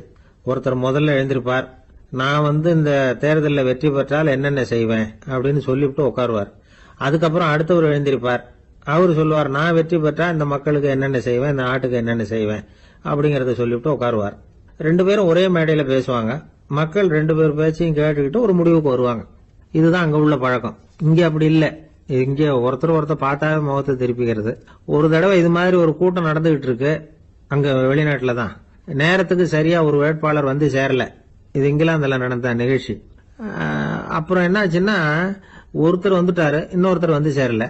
அப்புறம் உடனே அந்த ஒருத்தர் வந்தவர் பேச ஆரம்பிச்சிட்டார். அதாவது அந்த இன்னொருத்தர் சார்பாவே பேசிட்டாராம். அதாவது அவர் வரல, நான் அவரு சார்பா வந்து நான் பேசிடுறேன். அதாவது அவர் ஜெயிச்சுட்டா அவர் என்னென்ன செய்வார் இந்த நாட்டுக்கு அப்படின்னு சொல்லி அவர் பக்கத்துல உள்ள நியாயத்தை எடுத்து இவரே சொல்லிட்டாராம். இப்படிலாம் அங்க நடந்துதான். இது எப்பேற்பட்ட தேர்தல் பண்பாடு பாருங்க. அதனால இன்னொரு விஷயம், இப்ப இங்கிலாந்துல எல்லாம் ஓட்டு கேட்கறப்ப வெற்றியா தோல்வியாங்கிறத ஓரளவுக்கு யூகிச்சுடலாமா. இப்போ ஒரு வேட்பாளர் ஒரு வீட்டுக்கு முன்னாடி போய் நின்று எனக்கு ஓட்டு போடுங்கன்னு கேட்கறாருன்னு வச்சுங்களேன், அதுக்கு என்ன பார்த்து செய்யறோம், போயிட்டு வாங்க அப்படின்னு சில வீடுகள்ல வாசல்ல நின்னே சொல்லி அனுப்பிச்சிருவாங்களாம். வேற சில வீடுகள்ல எப்படின்னா வேட்பாளரை வீட்டுக்குள்ள கூப்பிட்டு காபி சாப்பிட சொல்லி உபசரிச்சு அதுக்கப்புறம் அனுப்பி வைக்கிறது வழக்கமா. இதுல எந்த வீட்டு ஓட்டு நிச்சயம் தெரியுமா? வாசல்ல நின்னே வழி அனுப்பி வச்சுடுறாங்க பாருங்க, அவங்க ஓட்டு நிச்சயம். உள்ள கூப்பிட்டு காப்பி கொடுத்து அனுப்புறாங்க பாருங்க, அவங்க ஓட்டு நிச்சயம் இல்லையா. சரி, அப்புறம் ஏன் அந்த உபசரிப்பு அப்படின்னு கேட்டா அதுக்கு ஒரு காரணத்தை சொல்றாங்க. அதாவது அது ஒரு அனுதாபத்தை தெரிவிக்கிற முறையா. ஐயோ பாவம், நாம இவருக்கு ஓட்டு தான் போட போறதில்ல, எதையாவது செய்வோம், காப்பியாவது சாப்பிட்டு போட்டோம் அப்படிங்கிற எண்ணமா. இப்படி அந்த ஒரு பழக்கம். ஆக அந்த ஊர்ல நிறைய காப்பி சாப்பிடணும்னு ஒருத்தர் ஆசைப்பட்டா தேர்தலில் தோத்து போறதுக்கு தயாரா இருக்கணும். ஒரு சமயம் ஒரு ஊர்ல தேர்தல் நடந்துதான். ஒரு தொகுதியில நின்று தோத்து போன ஒருத்தர் கையில ஒரு துப்பாக்கியோட ஊருக்குள்ள சுத்திக்கிட்டு இருந்தாராம். ஒரு போலீஸ்காரர் அவரை பார்த்துட்டு சந்தேகப்பட்டிருக்கார். அதனால அவரை தடுத்து நிறுத்தி என்ன இது துப்பாக்கியோட சுத்துறீங்களேன்னு விசாரிச்சிருக்கார். இதுக்கு அவர் சொன்னாராம், சார் இந்த தொகுதியில மொத்தம் 1,00,000 வாக்காளர்கள், அதுல எனக்கு 10,000 பேர் மட்டும்தான் எனக்கு ஓட்டு போட்டிருக்கிறாங்க. அப்படின்னா எனக்கு வேண்டாதவங்க இந்த தொகுதியில 90,000 பேர் இருக்கிறாங்கன்னு அர்த்தம். இப்படி ஒரு சூழ்நிலையில நான் என்னுடைய பாதுகாப்புக்கு ஆயுதம் இல்லாம நடமாடலாமா அப்படின்னு கேட்டாராம். எவ்வளவு எச்சரிக்கை பாருங்க. நம்ம ஊர்ல சில பேர் ஓட்டு கேட்கிற விதமே தனி. ஒருத்தர் ரொம்ப சாமர்த்தியமா ஓட்டு கேட்பாராம். அவர் எப்படின்னா, ஒரு வீட்டுக்கு போறாருன்னு வச்சுங்களேன், அந்த நேரம் அந்த வீட்டுக்காரரு என்ன செஞ்சுக்கிட்டு இருக்கிறாரோ அதே வேலையை இவரும் கொஞ்ச நேரம் செய்வாராம், அவருக்கு ஒத்தாசையா. அதுக்கப்புறம் மெதுவா பேச்சு கொடுப்பார், ஓட்டு கேட்பார், இது மாதிரி எலெக்ஷன்ல நிக்கிறேன் கவனிக்கணும்னு. அது மாதிரி ஒரு தடவை அவர் போனப்ப அங்க வந்து அவர் என்ன பண்ணிட்டு இருக்காரு, வீட்டுக்கு பின்னாடி மாட்டு கொட்டையில பால் கறந்துகிட்டு இருக்காரு ஒரு பசுமாட்டுக்கிட்ட. அந்த வீட்டுல இவர் ஓட்டு கேட்க போனவர் இவர் ஓடி போய் இன்னொரு சொம்பை எடுத்துக்கிட்டு அதே மாட்டுக்கு இன்னொரு பக்கம் போய் உட்காந்துக்கிட்டு இவரும் பால் கறக்க ஆரம்பிச்சிட்டார். எதிர உட்காந்துட்டு இருக்காரு அவரு, இவர் இந்த பக்கம் உட்காந்துருக்காரு. கீழே கொஞ்சம் குனிஞ்சு பார்த்தா ஒருத்தர் முகத்தை ஒருத்தர் பார்க்கலாம். கொஞ்ச நேரம் ஆனதுக்கு அப்புறம் இவர் மெதுவா அவர்கிட்ட பேச்சு கொடுத்தாராம். இது மாதிரி நான் எலெக்ஷன்ல நிக்கிறேன், நீங்க ஓட்டு போடணும், அதுக்காக தான் வந்தேன்னாராம். அது முடியாதுங்களேன்னாராம் அவரு. ஏன்னு கேட்டிருக்கார். நான் இந்த வீட்டுக்காரன் இல்ல, நானும் உன்ன மாதிரி ஓட்டு கேட்க வந்தவன் தான் அப்படின்னு. ஜெருசலேம் அங்க உள்ள ஒரு தேவாலயம், அதுல உள்ள பலிபீடத்தின் முன்னாடி ஒரு பெட்டி உண்டு. அது காணிக்கை பெட்டி. ஆலயத்துக்கு வர்றவங்க பிரார்த்தனை பண்ணிவிட்டு திரும்பி போற சமயத்துல அந்த பெட்டியில காணிக்கை போடுவாங்க. அவங்களால எவ்வளவு முடியுமோ அவ்வளவு போடுறது வழக்கம். அவங்கவுங்க வசதிக்கு தகுந்த மாதிரி போடுவாங்க. வசதி உள்ளவங்களா இருந்தாலும் சரி, வசதியே இல்லாத வறியவர்களா இருந்தாலும் சரி, ஆலய காணிக்கை பெட்டியில காசு போடுறது அவங்களுக்கு ரொம்ப பெருமையான ஒரு செயல். ஒரு சமயம் இயேசு தம்முடைய சீடர்களோடு அந்த ஆலயத்துக்கு வர்றார். அங்க உட்காந்து ரொம்ப நேரம் வழிபாடு பண்ணிட்டு இருக்கிறார். சீடர்களும் அந்த ஜபத்துல கலந்துகிட்டாங்க. வழிபாடு முடிஞ்சுது. இயேசு உட்கார்ந்துருக்கிறார். காணிக்கை பெட்டியில காசு போடுறவங்கள கவனிக்கிறார். சீடர்களும் அதையே கவனிச்சுக்கிட்டு இருக்கிறாங்க. ரொம்ப பேர் வரிசையா வந்தாங்க. அவங்களால முடிஞ்ச அளவுக்கு காசு போட்டுட்டு அவங்க பாட்டுக்கு போய்கிட்டு இருக்கிறாங்க. வசதியானவங்க நிறைய பேர் வந்தாங்க. அதுக்கு மத்தியில வயசான ஒரு அம்மா, அவங்களும் வந்து காசு போட்டுட்டு போறாங்க. இப்போ இயேசு தன்னுடைய சீடர்கள் பக்கம் திரும்பினார். ஒரு கேள்வி கேட்டார்.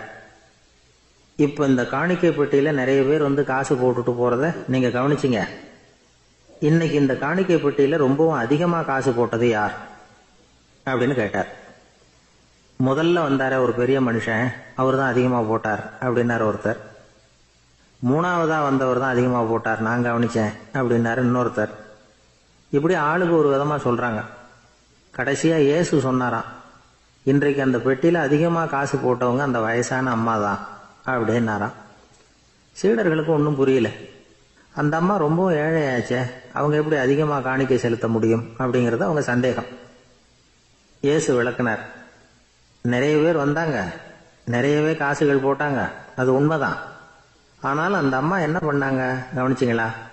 வந்தாங்க, தன்னுடைய காசு பையை திறந்தாங்க, அப்படியே கொட்டுனாங்க. அதில் இருந்தது 2 காசுகள் தான். அந்த 2 காசும் காணிக்கை பெட்டியில் விழுந்துட்டுது. மற்றவங்கள்லாம் தங்கள்கிட்ட இருந்த செல்வத்தின் ஒரு சிறு பகுதியை எடுத்து பெட்டியில் போட்டாங்க. ஆனால் இந்த அம்மா தன்கிட்ட என்ன இருந்ததோ அதை அப்படியே போட்டுட்டாங்க. தன்னுடைய பிழைப்புக்காக வச்சிருந்த அவ்வளவையும் இழக்கிறதுக்கு தயாராயிட்டாங்க. அவ்வளவு தாராள மனசு அவங்களுக்கு. அதனால் அவங்க செலுத்தின காணிக்கை தான் அளவில் அதிகம் அப்படின்னார். விலை மதிப்பில்லாத முத்து புதையல் ஒருத்தனுக்கு கிடைக்க போகுதுன்னு வச்சுக்கோங்க. அதன் மதிப்பை உணர்ந்தவன் என்ன பண்ணுவான்? அதை அடையிறதுக்காக தன்கிட்ட இருக்கிற எதையும் கொடுக்கறதுக்கு தயாராக இருப்பான் இல்லையா? அது மாதிரி தான் இதுவும் அப்படின்னார். உலக மதிப்பீடுகளை துரும்பா தூசியா மதித்து அதையெல்லாம் உதறி விடுகிறவன் இறையருள் அப்படிங்கிற இணையில்லாத செல்வத்தை பெறுகிறான் அப்படிங்கிறது இதில் உள்ள கருத்து. இறைவனுக்காக இழப்பதுன்னா துன்பப்படுகிறவர்களுக்காக, ஏழைகளுக்காக, ஏதுமற்றவர்களுக்காக இழப்பது அப்படின்னு அர்த்தம். உங்கள் அயலானுக்கு நீங்கள் என்ன உதவி செய்தாலும் அதை எனக்கே செய்கிறீர்கள் அப்படின்னு இயேசு சொல்லியிருக்கிறார். அடுத்தவங்களுக்கு உதவணுங்கிற குணம் இன்னைக்கு ரொம்ப குறைஞ்சி போச்சு. ஒருத்தன் வாழைப்பழத்தோல் வழுக்கி கீழே விழுந்துட்டான். பக்கத்தில் இருந்த நண்பன் உடனே அவனை தூக்கிக்கிட்டு போய் ஆஸ்பத்திரியில் சேர்த்துட்டான். அதுக்கப்புறம் சொன்னான், நீ அந்த வாழைப்பழத்தோலில் காலை வைக்க போகிறத முன்னாடியே நான் கவனிச்சுட்டேன் அப்படின்னானா. அப்படின்னா அப்போவே நீ எனக்கு உதவி செஞ்சுருக்கலாமே அப்படின்னானா அவன். நான் டாக்டருக்கு உதவலாம்னு நினச்சிட்டேன் அப்படின்னா இவன். 14ஆம் பாட்டு. உங்கள் புழக்கடை தோட்டத்து வாவையுள் செங்கடு நீர் வாய் நெகிழ்ந்து ஆம்பல் வாய் கும்பினகான் செங்கல் பொடிக்கூரை வெண்பல் தவத்தவர் தங்கள் தெருக்கோயில் சங்கிடுவான் போதந்தார் எங்களை முன்னம் எழுப்புவான் வாய்பேசும் நங்காய் எழுந்திராய் நாணாதாய் நாவுடையாய் சங்கொடு சக்கரம் ஏந்தும் தடக்கையன் பங்கையக் கண்ணானை பாடேலோர் எம்பாவாய். நேற்று முன்னதாக எழுந்து எங்களையெல்லாம் எழுப்புவதாக வாய்கிழியச் சொன்ன பெண்ணே, அதையெல்லாம் மறந்துவிட்டு உறங்குகிறாயே, உனக்கு வெட்கமாக இல்லையா? பேச்சு மட்டும் பிரமாதமாக இருக்கிறதே. உன் வீட்டு புழக்கடை தோட்டத்தில் உள்ள சிறுகுளத்தில் செங்கழுநீர் மலர்கள் பூக்கத் தொடங்கிவிட்டன. ஆம்பல் மலர்கள் வாய்மூடிக் கொள்கின்றன. செங்கற்பொடியாலே காவி நிறமாக்கப்பட்ட ஆடையுடன் தூய்மையான வெள்ள பற்களை கொண்ட துறவிகள் தங்கள் திருக்கோயில்களின் வழிபாட்டிற்காக செல்லுகிறார்கள். விடிந்து விட்டது என்பது இப்போதாவது உனக்கு தெரிகிறதா? சங்கையும் சக்கரத்தையும் ஏந்திய நீண்ட கரங்களை உடைய, தாமரை போன்ற கண்களுடைய திருமாலை பாடுவதற்கு எங்கள் குழுவில் நீயும் வந்து சேர்ந்து கொள் வா என்று அழைக்கிறார்கள். இதில் எழுப்பப்படுகிற பெண் 3 விடிகள் உடையவள். அவளை 3 வார்த்தைகளாலே அழைக்கிறார்கள். நங்காய், நாணாதாய், நாவுடையாய், எல்லாமே ஒரு மோனை. நங்காய் என்ற சொல்லுக்கு என்ன பொருள் என்றால் பூரணமானவள் என்று, முழுமையானவள் என்று பொருள். தமிழிலே நம்பி என்ற சொல் பூரணரை குறிக்கும். அதுபோல் நங்கை என்ற சொல் பூரணமான தன்மையுடைய பெண்ணை குறிக்கும். நீ நங்கை நல்லாள். உங்களை எழுப்புகிறேன் என்றதால் நாவுடையாய், நல்ல நீளமா பேசுகிறாய். ஆனால் எழுப்பாமல் உறங்குவதால் நீ வெட்கங்கெட்டவள், நாணாதாய். நாவுடையாய், நல்ல பேச்சு மட்டும் பேச தெரிந்து வைத்திருக்கிறார். திருவள்ளுவர் சொல்கிறார், சொல்லுதல் யாருக்கும் எளிய அறியவாம் சொல்லிய வண்ணம் செயல். சொன்ன வண்ணம் செய்வது ரொம்ப கஷ்டம். நான் நாளைக்கு உங்களை வந்து எழுப்புகிறேன் என்று நேற்று சொன்னவள் இன்றைக்கு தூங்கி கொண்டிருக்கிறாள் என்றால் என்ன பொருள்? அதாவது மனிதர்கள் உயர வேண்டும் என்று நினைப்பார்கள், எண்ணம் அவர்களுக்கு தோன்றிவிடும், எல்லாரிடத்திலும் சொல்லிவிடுவார்கள், நிறைவேற்றுவதற்கு கஷ்டப்படுவார்கள். இந்த தமஸ் என்கிற தமோ குணம் இருப்பதாலே மனிதர்கள் முன்னேற முடியாமல் கஷ்டப்படுகிறார்கள். எல்லார்ட்டையும் சொல்லுவார்கள், ஆனால் அவர்கள் பின்பற்ற முடியாதபடி அவர்களுக்கு ஆகிவிடும். இப்படி சொன்ன உடனே அந்த பெண் உள்ளே இருக்கிறவள் பொழுது விடிந்தது என்பதற்கு என்ன அடையாளம் என்று கேட்பாள் அல்லவா? இவர்கள் கொஞ்சம் கோபமாக பேசுகிறார்கள். போ, வீட்டு தோட்டத்தில் போய் பார். பேசுகிற போது தோழிகள் உங்கள் வீடு அப்படின்னு பிரித்தாலே கோபமாக இருக்கிறார்கள்னு பொருள். உங்கள் புழக்கடை தோட்டத்து வாவியுள், போய் பாரு, உங்கள் வீட்டு தோட்டம், அதில் ஒரு குளம் இருக்குது, அந்த குளத்தில் போய் பாரு என்ன நடந்திருக்குன்னு தெரியும். நீங்கள் பழைய வாழ்க்கை இருக்குது பாருங்கள். வீடுலேயே ஒரு சின்ன குளம் இருக்கும். பின்பக்கம் போனால் பின்னால் அந்த தோட்ட வெளியில் ஒரு சின்ன குளம் இருக்கும். அதில் பூக்கள் பூத்து இருக்கும், மீன்கள் விளையாடி கொண்டு இருக்கும். இன்றைக்கும் கேரளாவில் அது மாதிரி சில வீடுகள் உண்டு. வெஸ்ட் பெங்காலில் அது மாதிரி சில வீடுகள் உண்டு. எதற்காக சொல்ல வரேன், இயற்கையோடு இயைந்த வாழ்வு நம்முடைய வாழ்வு. அந்த இயற்கை வளமிக்க வாழ்வையெல்லாம் இழந்துட்டோம். யாழ்ப்பாணத்தில் உண்டு. ஒவ்வொரு வீட்டையும் பெரிய கிணறு இருக்கும், தோட்டம் இருக்கும், தனி வீடாகத்தான் இருப்பாங்க. உங்கள் புழக்கடை தோட்டத்து வாவியுள். உங்கள் வீட்டு தோட்டத்தில் போய் பாரு. நான் என்ன ஊருக்கெல்லாம் உன்னை வெளிப்படையாக போய் பார்க்க சொல்லுகிறேன்னா, நீ உங்கள் வீட்டிலே போய் பாரு. செங்கழு நீர் வாய் நெகிழ்ந்து ஆம்பல் வாய் கும்பினக்கான். அப்படி குளத்தில் தண்ணீர் தேங்கி இருந்தால் அங்கே எல்லா செடி கொடிகளும் செழிப்பாக இருக்கும். தண்ணீர் விடுவதை விட ஒரு குளம் மாதிரி தண்ணீர் தேங்கி இருந்து அதை சுற்றி செடிகள் இருந்தால் நல்ல வளமாக இருக்கும். அந்த செங்கழு நீர் பூக்கள் இருக்கின்றனவே, அவையெல்லாம் வாய் நெகிழ்ந்து அவை மெல்ல அப்படி மலர தொடங்கி விட்டன. மலருதல், நெகிழ்தல், இழகுதல், தளருதல், இறங்குதல், எத்தனை அழகு இருக்கு. மலர் அப்படியே மெல்ல அப்படி நெகிழ்ந்து கொண்டே வரும். ஆம்பல் மலர் இருக்கிறது, அது என்னன்னா சூரிய உதயம் ஆன உடனே அப்படியே மெல்ல கூம்பத் தொடங்கிவிடும். அது இருளிலே மலரும், பகலிலே மூடிக்கொள்ளும். செங்கழு நீர் வாய் நெகிழ்ந்து ஆம்பல் வாய் கும்பினகான். செங்கல் பொடி கூரை வெண்பல் தவத்தவர், அதாவது காவியுடை தரித்த துறவிகள். அவர்கள் துணியை எப்படி காவியாக்குவார்கள்னா, செம்மண் கட்டி இருக்கு இல்லையா, செங்கல், நல்ல கல் மாதிரி, அந்த செம்மண் கட்டி எடுத்து பொடிச்சு அதை தண்ணீரில் கரைத்து அதில் வெள்ளை துணியை முக்கி தான் காவியாக அதை மாற்றுவார்கள். கூரைனா துணின்னு அர்த்தம். பொடியினால் தயாரிக்கப்பட்டது செங்கல் பொடி, சிவந்த செம்மண் கட்டி பொடியினாலே காவி. பழைய காலத்திலையும் பொங்கலுக்கு முன்பு எல்லார் வீட்லேயும் காவியும் வெள்ளையும் அடிப்பது என்பது ஒரு வழக்கம் உண்டு. காவி மண் அதை சுற்றி வீட்டில் அடித்து வைப்பார்கள். அப்படிப்பட்ட செங்கல் பொடி கூரை வெண்பல் தவத்தவர். இதில் என்ன ஒரு குறிப்பு இருக்குன்னா, அந்த துறவிகளுக்கு பல்லு விளவிலேன்னு இருக்குன்னு. எதுக்காக இதை சொல்லணும்? பழைய மரபு எப்படின்னு கேட்டால், சமண துறவிகள் பல் விளக்க மாட்டார்கள். அவர்களுடைய பல் அமைப்பு வேறையாக இருக்கும். சைவ வைணவ சன்னியாசிகள் பல் விளக்குவார்கள். அதனால வெண்பல் தவத்தவர், மைல்டு, அந்த வித்தியாசத்தை ரொம்ப அழகாக சட்டிலாக அப்படி சொல்லி கொண்டு போகிற ஒரு அழகு. இதை விட உடல் கூறு பற்றி ஒரு புத்தகம் படித்தேன். அதில் ஒரு குறிப்பு இருக்குது. மனித குல வரலாற்றிலேயே மனிதர்களை ரெண்டாக பிரிக்கிறார்கள், வெள்ளைப்பல் வகையரா மஞ்சள் பகல் வகையரா அப்படின்னு. வேதத்தில், ருக்வேதத்தில் ஒரு ஸ்லோகமே இருக்கிறதா, எங்கள் பல் மஞ்சள் நிறம் அடையாதபடி இருக்கட்டும் அப்படின்னு பிரார்த்தனை செய்வதா ருக்வேதத்தில் ஒரு ஸ்லோகமே இருக்கிறதா. எனவே வெள்ளைப்பல்லுடைய துறவிகள் தங்கள் திருக்கோயில் செங்கிடுவான் போதந்தார். சைவ வைணவ சன்னியாசிகள்னு சொல்லணும். ரொம்ப வலிந்து சில பேர் வைணவ சன்னியாசிகள் மட்டுமே என்று சொல்வார்கள். தங்கள் திருக்கோயிலுங்கிற வார்த்தை தான் நமக்கு அதை நல்ல பிரித்து கொடுக்கும். அவங்கவுங்க கோயிலை திறந்து வைக்கிறதுக்கு போகிறாங்க. தங்கள் திருக்கோயில், தங்களுடைய கோயில். சங்கிடுவான்னு சொன்னால் சாவி போட்டு திறக்கணும், அதுக்கு சங்குன்னு பேர். சாவிக்கு சங்குன்னு பேர். இன்னொரு பொருள் கோயில் திறக்கிற போது சங்கு ஊதுகிற வழக்கமும் உண்டு. மங்கள பொருளாக சங்கு ஊதுகிற வழக்கமும் உண்டு. தங்கள் திருக்கோயில் சங்கிடுவான் போதந்தார். கோயிலை திறப்பதற்காக போய்விட்டார்கள். எங்களை முன்னம் எழுப்புவான் வாய்பேசும் நங்காய் எழுந்திராய் நானாதாய் நாவுடையாய். எங்களை முன்னாடி எழுப்புறேன்னு சொன்னியம்மா, ஆனால் இப்போ வெட்கம் இல்லாமல் தூங்கி கொண்டிருக்கிறாயே. அப்போது நானாதாய் நாவுடையாய், இந்த நாவுடையாய்ங்கிற சொல்லுக்கு எப்படி பொருள் சொல்வது? அதாவது நாவினுடைய பயனே என்ன என்பதை இளங்கோடிகள் சிலப்பதிகாரத்தில் சொன்னார். பஞ்சவர்க்கு தூது நடந்தானே ஏத்தாத நா என்ன நாவே. வடவரையை மத்தாக்கின்னு ஒரு பாட்டு வரும் இல்லையா, அந்த பாடல்ல பஞ்சவர்க்கு தூது நடந்தானே ஏத்தாத நா என்ன நாவே, நாராயணா என்னாத நா என்ன நாவே. சிலப்பதிகாரத்தில் இளங்கோடிகள் சொல்லுகிறார், நாவினுடைய பயனே நாராயணனுடைய நாமத்தை சொல்லுவது என்று. அப்படி எங்களை எழுப்புறேன்னு பேசுறதுக்கு உனக்கு நாக்கு கொடுக்கல, நீ கடவுள் திருநாமம் சொல்லுவதற்கு தான் உனக்கு நாக்கு கொடுத்திருக்கிறார்கள். உன்னுடைய நாவை பயன்படுத்த வேண்டாத இடத்தில் பயன்படுத்திய குற்றமும், பயன்படுத்த வேண்டிய இடத்தில் பயன்படுத்தாத குற்றமுமாய் 2 குற்றங்கள் செய்து கொண்டிருக்கிறாயே, நியாயமா? சங்கொடு சக்கரம் ஏந்தும் தடக்கையன். நம்ம எப்படிப்பட்ட சங்கு கையில் ஏந்தி இருக்கிறான், அதெல்லாம் ஆழ்வார்கள் அனுபவித்திருக்கிறார்கள். சிலப்பதிகாரத்திலேருந்தே சொல்லுகிறானே, பகைவன் சங்காழியும் பால்வெண் சக்கரமும் தகைபெரு தாமரை கையில் ஏந்தி அப்படின்னு சங்கு சக்கரம் கையில் வைத்து கொண்டிருக்கிறான் ஸ்ரீமன் நாராயணன். சங்கோடு சக்கரம் ஏந்தும் தடக்கையான். தடம் தோள்னா வலிமையான, கையில் புஜ பராக்கிரம, உனக்கு தோள்கள் அவ்வளோ வலிமையான தோள்.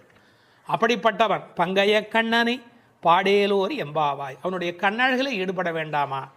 தாமரை போன்ற கண்கள் உடையவன் அல்லவா பங்கைய கண்ணன், தாமரையை ஒத்த கண்களை உடையவன். பெருமாளுக்கு தாமரை கண்ணன் பல காரணத்தினால பேர். தாமரை போல் சிவந்தது அந்த யோகத்துயில் இருக்கும்போது தாம் அரைக்கண்ணன், பாதி மூடியும் பாதி திறந்தும் இருக்கக்கூடிய தாம் அரைக்கண்ணோடு விளங்குகின்றவன். பங்கைய கண்ணனை பாடேலோர் எம்பாவாய். திருப்பாணாழ்வார் அந்த பெருமாளுடைய திருக்கோலத்தை அனுபவிக்கிற போது கரியவாகி புடைபெயர்ந்து மெளிர்ந்து செவ்வரி ஓடிய நீண்ட பெரிய கண்கள், அடாடாடா அந்த கண்ணழகில் மயங்கி போய் பேசுகிறார். கரியவாகி புடை பெயர்ந்து, கண் எப்படி இருக்கணுங்கிறதுக்கான வர்ணனை பாருங்க. புடை பெயர் நல்ல அப்படி முட்டை கண் நல்ல மேலே வந்து நிற்கிறது. கரியவாகி புடை பெயர்ந்து மெளிர்ந்து, அந்த கண்ணிலேயே ஒரு ஒளி இருக்கணும், அப்படியே அதுலேருந்து ஒரு விதமான வெளிச்சம் புறப்படணும். செவ்வரி ஓடிய நீண்ட பெரிய கண்கள், அடேப்பா நீளமான கண்ணாகவும் இருக்கணும். அவ்வளவு கண்ணழகு உடையவன் எம்பெருமான். பங்கைய கண்ணனை பாடேலோர் எம்பாவாய். நம்முடைய கண்ணின் பயன் அந்த கண்ணை கண்டு மகிழ்வது, நாவின் பயன் அவன் புகழ் பேசுவது. அதையெல்லாம் விட்டுவிட்டு இப்படி தூக்கத்தில் என்ன சுகம் என்று படுத்திருக்கிறாய், எழுந்திரம்மா எழுந்திரு என்று எழுப்புவதாக இந்த திருப்பாடல் அமைந்திருக்கிறது.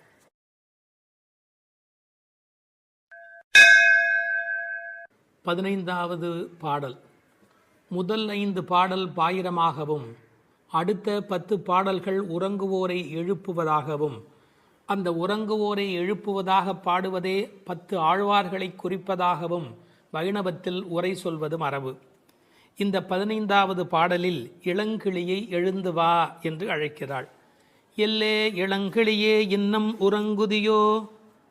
இது உரையாடல் பாவத்தில் அமைந்திருக்கிற ஒரு பாடல்.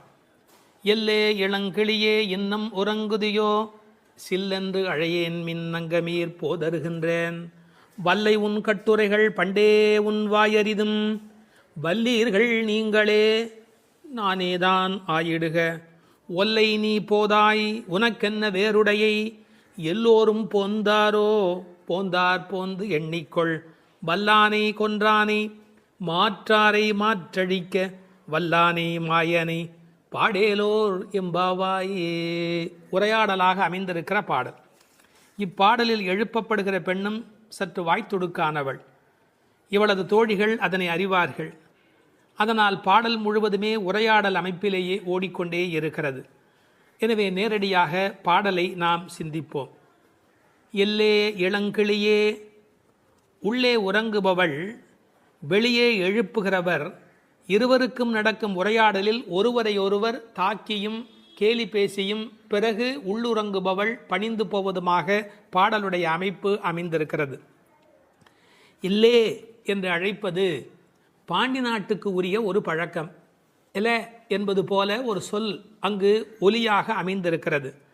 அது இகழ்ச்சி குறிப்பு என்றும் பொருள் சொல்லுகிறார்கள், வியப்பு என்றும் பொருள் சொல்லுகிறார்கள். இவ்வளவு பொழுது பிடிந்துமா தூங்குகிறாய் என்ற வியப்பு அந்த எல்லே என்பதில் அடங்கி இருப்பதாக பொருள் கொள்ளுகிறார்கள். திருநெல்வேலி பக்கத்தில் பாண்டி நாட்டில் ஏட்டி என்று பெண்களை கூப்பிடுகிற ஒரு பழக்கம் உண்டு. இல்லை ஏன்னா இன்னும் தூங்கிட்டு இருக்கிற, இல்லை எந்திரி, இல்லை இந்த சொல்லினுடைய ஒரு அமைப்பாக இருப்பதற்கும் வாய்ப்பு உண்டு. பாண்டி நாட்டுக்கு உரியவள் ஆண்டாள் நாச்சியார். எல்லே இளங்கிளியே, இளமையான கிளி. கிளிக்கும் ஆண்டாளுக்கும் உள்ள தொடர்பு இந்த உலகமறிந்த ஒரு பெரிய விஷயம். இல்லை என்ன பொருள் என்று கேட்டால், இங்கே தூங்கி கொண்டு இருக்கிறாளே அவள் முழிச்சுட்டா. முதல் வீட்டிலே இவர்கள் பாடிய பாடலை கேட்டுவிட்டு அதை பாடிக்கொண்டு இருக்கிறார். அவள் மகா ரசிகை. அந்த முதல் வீட்டில் என்ன பாடினார்களோ அந்த பாடலை வேற இப்போது இனிமையாக பாடிக்கொண்டிருக்கிறார். அப்போ இவர்களுக்கு எவ்வளவு கோபம் வரும். அந்த இளங்கிளி என்ற வார்த்தையினாலே அவள் கிளி எப்படி மிழற்றுமோ அப்படி அந்த பாடலை சொல்லிக் கொண்டிருக்கிறாள் என்று ஒரு அர்த்தம் பண்ணுகிறார்கள். நீயும் கிளியும் சமம் என்று சொன்னாலும் கிளி போன்ற குரல் என்பதாலே கிளி சமமாகிடும். ஆனால் உன் இளமைக்கு கிளி ஈடாகாது. இளங்கிளியே இன்னும் உறங்குதியோ, அது என்ன இன்னும்? உனக்கு தான் விழுந்து காதல் விழுந்து எழுந்து விட்டாயே, அப்புறம் என்ன மறுபடியும் படுத்துக்கொண்டே இருக்கிறது? இன்னும் உறங்குதியோ. உடனே உள்ள இருக்கிறவள் சொன்னாள், சில் என்று அழையேன் மின். என்னடி சில்லுன்னு கூப்பிடுறீங்க, சிலுகு சிலுகு என்று உரை எழுதுவார்கள். அதாவது எலும்பை பனி குளிர் தொலைக்கும், அப்படியே ஊசி குத்துற மாதிரி எலும்பை தொலைக்கும். அது மாதிரி உங்கள் சொல் என் எலும்பை தொலைக்கிறது. எப்படி சிலீர் என்று பனி போய் எலும்பை தொலைக்குமோ அப்படி உங்கள் வார்த்தை என்னை தொலைக்கிறது. சில்லென்று அழையேன் மின், என்ன அப்படி கூப்பிடாதீர்கள் என்று சொல்லுகிறார். நங்கைமீர் நங்கைமீர் என்றால் பூரணமான தன்மை உடையவர்கள், நீங்களெல்லாம் பூரணர்கள். அப்படி இருக்கிற நீங்கள் என்ன போய் இப்படியெல்லாம் சொல்லலாமா? இந்த வார்த்தையை கேட்டு என்னால் எப்படி சகித்து கொள்ள முடியும்? என்னால் முடியாது என்று. இவர்கள் என்ன சொல்லுகிறார்கள், நீ கிருஷ்ணனை அனுபவித்து கொண்டு படுத்திருக்கிறாய். அவ என்ன நினைக்கிறா, அந்த கிருஷ்ணானுபவத்தில் இவர்கள் அழைப்பதே இடையூறாயிற்றுன்னு நினைக்கிறாளோ என்று ஒரு பொருள் சொல்வார். அதுக்கு நீங்கள் யாரும் நினைத்து பார்க்க முடியாத ஒரு உரை வைணவத்தில் ஒரு அற்புதம். பெருமாள் கோயிலில் போய் உட்கார்ந்துருக்கிறோம், ஒரு நல்ல காலட்சேபம் கேட்டுக்கொண்டிருக்கிறோம். அருமையாக ஒரு மனிதர் பாசுரத்துக்கு வியாக்கியானம் சொல்லி கொண்டிருக்கிறார். அப்போது அந்த கோயிலுக்கு உள்ளே இருந்து பலிமூர்த்தி அது வெளியில் டம் டம் டம் என்று ஒலி எழுப்பு கொண்டு வந்தால், இங்கே நல்ல காலட்சேபம் கேட்பதற்கு அந்த பெருமாள் எழுந்தருளுவதே கொஞ்சம் லேசாக ஒரு ஒரு ஒரு அசௌகரியமாக தெரியாதா? இது என்னுடைய வார்த்தை அல்ல. திருவரங்கத்தில் சந்திர புஷ்கரிணி கரையில் திருப்புன்னை மரத்தின் கீழே பெரியோர்கள் பலர் கூடி திருவாய்மொழி அர்த்தானுசந்தானம், அர்த்தத்தை அனுசந்தானம் பண்ணி கொண்டிருக்கிறது. அர்த்தானுசந்தானம் பண்ணி கொண்டிருக்கிற போது பலி சாதிக்க செல்வர் எழுந்தருளியது, அந்த மூர்த்தி எழுந்தருளியது அவர்களுக்கு அசகியமாக இருந்தது. அதாவது ரசிக்க முடியாததாக இருக்கிறது, அதை ஏற்றுக்கொள்ள முடியாததாக இருக்கிறது. உற்சவமூர்த்திகளில் ஒருவர் எழுந்து வருகிறார். இந்த காலட்சேபம் கேட்டுக்கொண்டிருக்கிற போது அதுவே அசௌகரியமாக அவர்களுக்கு தெரிகிறது. கொஞ்சம் யோசிச்சு பாருங்க. அது மாதிரி இவள் அனுபவித்து கொண்டிருக்கிறாள் கண்ணனை. இவங்க வாசல்லேருந்து கூப்பிடுறது அனுபவத்துக்கு தான் கூப்பிடுகிறார்கள், ஆனால் அதுவே ஒரு மாதிரி சில்லுன்னு கூப்பிடுற மாதிரி இருக்கிறதா. இவர்கள் பேச்சு கிருஷ்ணனை மனத்தால் அனுபவிக்கும் சுகத்திற்கு இடையூறு ஆயிற்று. அதனால் அவள் சொன்னான், நங்கை மீர் பூரணமான நீங்கள் என்னை இப்படி அழைக்காதீர்கள். போதருகின்றேன், வந்து விட்டேன், வர்றேன் வர்றேன், இதை வந்துடுறேன் அப்படின்னு. சில பேர் வர்றேன் வர்றேன்னு சொல்வார்களே ஒழிய சொல்லியே காலத்தை ஓட்டி கொண்டிருப்பார்கள், வரமாட்டார். கண்ணனை யசோதை அழைக்கிறா, போதர் கண்டாய் இங்கு போதர் கண்டாய், போதரேன் என்னாதே போதர் கண்டாய். இந்த வர்றேன் வர்றேன்னு சொல்லி டயத்தை எடுத்துக்காதே. போதர் கண்டாய் இங்கு போதர் கண்டாய், போதரேன் என்னாதே போதர் கண்டாய். பெரியாழ்வார் திருமொழியில் வருகிறது. சில பேர் வீட்டில் புறப்படும் போது மனைவியை கிளம்பலையா வரலையா அப்படின்னு கேட்பார்கள். அந்த அம்மா ஒரு பதில் சொல்வார்கள், 5 நிமிஷத்தில் வர்றேன்னு அரை மணி நேரமாக சொல்கிறேனே உங்களுக்கு புரியலையாம்பாங்க. 5 நிமிஷத்தில் வர்றேன்னு அரை மணி நேரமாக சொல்கிறேனே உங்களுக்கு புரியலையா அப்படின்னு. அது மாதிரி வர்றேன் வர்றேன்னு சொல்லியே காலத்தை கடத்தி கொண்டிருக்கிறாள். போதருகின்றேன். உடனே வெளியில் இருக்கிறவங்களாம் சொன்னாங்க, வல்லை உன் கட்டுரைகள் பண்டே உன் வாயறிதும், நீ வாயாடி, எங்களுக்கு தெரியாதா உன்னை பற்றி, நீ என்ன பேச்சு பேசுவேன், இட்டுக்கட்டி பேசுறது ரொம்ப கெட்டிக்காரி. அதாவது நடக்காது நடந்ததா சொல்கிற மாதிரி வர்றேன் வர்றேன்னு சொல்கிறிய ஒழி நீ கிளம்ப மாட்டேங்கிற. கட்டுரைகள், கட்டி உரைத்தல் கட்டுரை, வல்லை உன் கட்டுரைகள், அதில் நீ ரொம்ப கெட்டிக்காரி, வாயாடி இட்டுக்கட்டி சொல்கிறதுல ரொம்ப கெட்டிக்காரி. பண்டே உன் வாய் அறிதம், உன் வாய் என்னன்னு எங்களுக்கு அப்போவே தெரியும், முன்னமே உன் வாயை தெரியும். இப்போ உள்ளே இருந்த பெண்ணுக்கு அழுக வந்துடுத்து. தன்னை வெளியில் இருக்கிறவங்களாம் இப்படி பேசினார்கள். ஒன்று வல்லீர்கள் நீங்களே, என்ன வாயாடின்னு சொல்லாதீங்கடி, நீங்கள் தான் வாயாடிங்க, வல்லீர்கள் நீங்களே. இப்போது வெளியில் இருப்பவர்களுக்கும் உள்ளே இருப்பவர்களுக்கும் இடையில அந்த மோதல் வெடிக்கிறது. ஆனால் உள்ளே இருக்கிற பெண் பாருங்க, முதல்ல ஒரு வார்த்தை சொல்லிட்டா, என்ன வாயாடின்னு சொல்கிறீங்க, நீங்கள்லாம் தான் வாயாடி அப்படின்னு கோவத்தில் பேசினவ ஒரு செகண்டுக்குள்ளே தன்னை பற்றி யோசிச்சுட்டு நானே தான் ஆகிடுகிறேன். ஆஹா, இதுதான் ஸ்ரீ வைஷ்ணவ லட்சணம் என்று சொல்வார்கள். அதனால தான் அழகிய மணவாள பெருமாள் நாயனார் திருப்பாவை ஆகிறது இப்பாட்டு இரே என்று எழுதி வைத்தார். அது ஏன் இந்த பாட்டுக்கு அவ்வளோ சிறப்பு? ஸ்ரீ வைஷ்ணவர்கள் தவறு இன்னொருவருடையதாக இருந்தாலும் கூட பண்பு நலன் கருதி அது என் தப்பாவே இருந்துட்டு போட்டோம் அப்படின்னு பரதாழ்வானை போல ஒப்புக்கொள்கிற பண்பு இருக்கணுமா. வல்லீர்கள் நீங்களே, நீங்கள் தான் வாயாடின்னு வெளியில் இருக்கிறவங்கள பார்த்து சொன்னவ நானே தான் ஆயிடுக, நான் தான் அந்த வாயாடியாக இருந்துட்டு போகிறேன், என்னை விடுங்கடி, நானே தான் ஆயிடுக அப்படின்னு. இதை எப்படி அனுபவிப்பார்கள்? இதை விளக்குவதற்காகவே ஆண்டாள் உரையாடல் பாணியிலே இந்த பாடலை எழுதுகிறார்.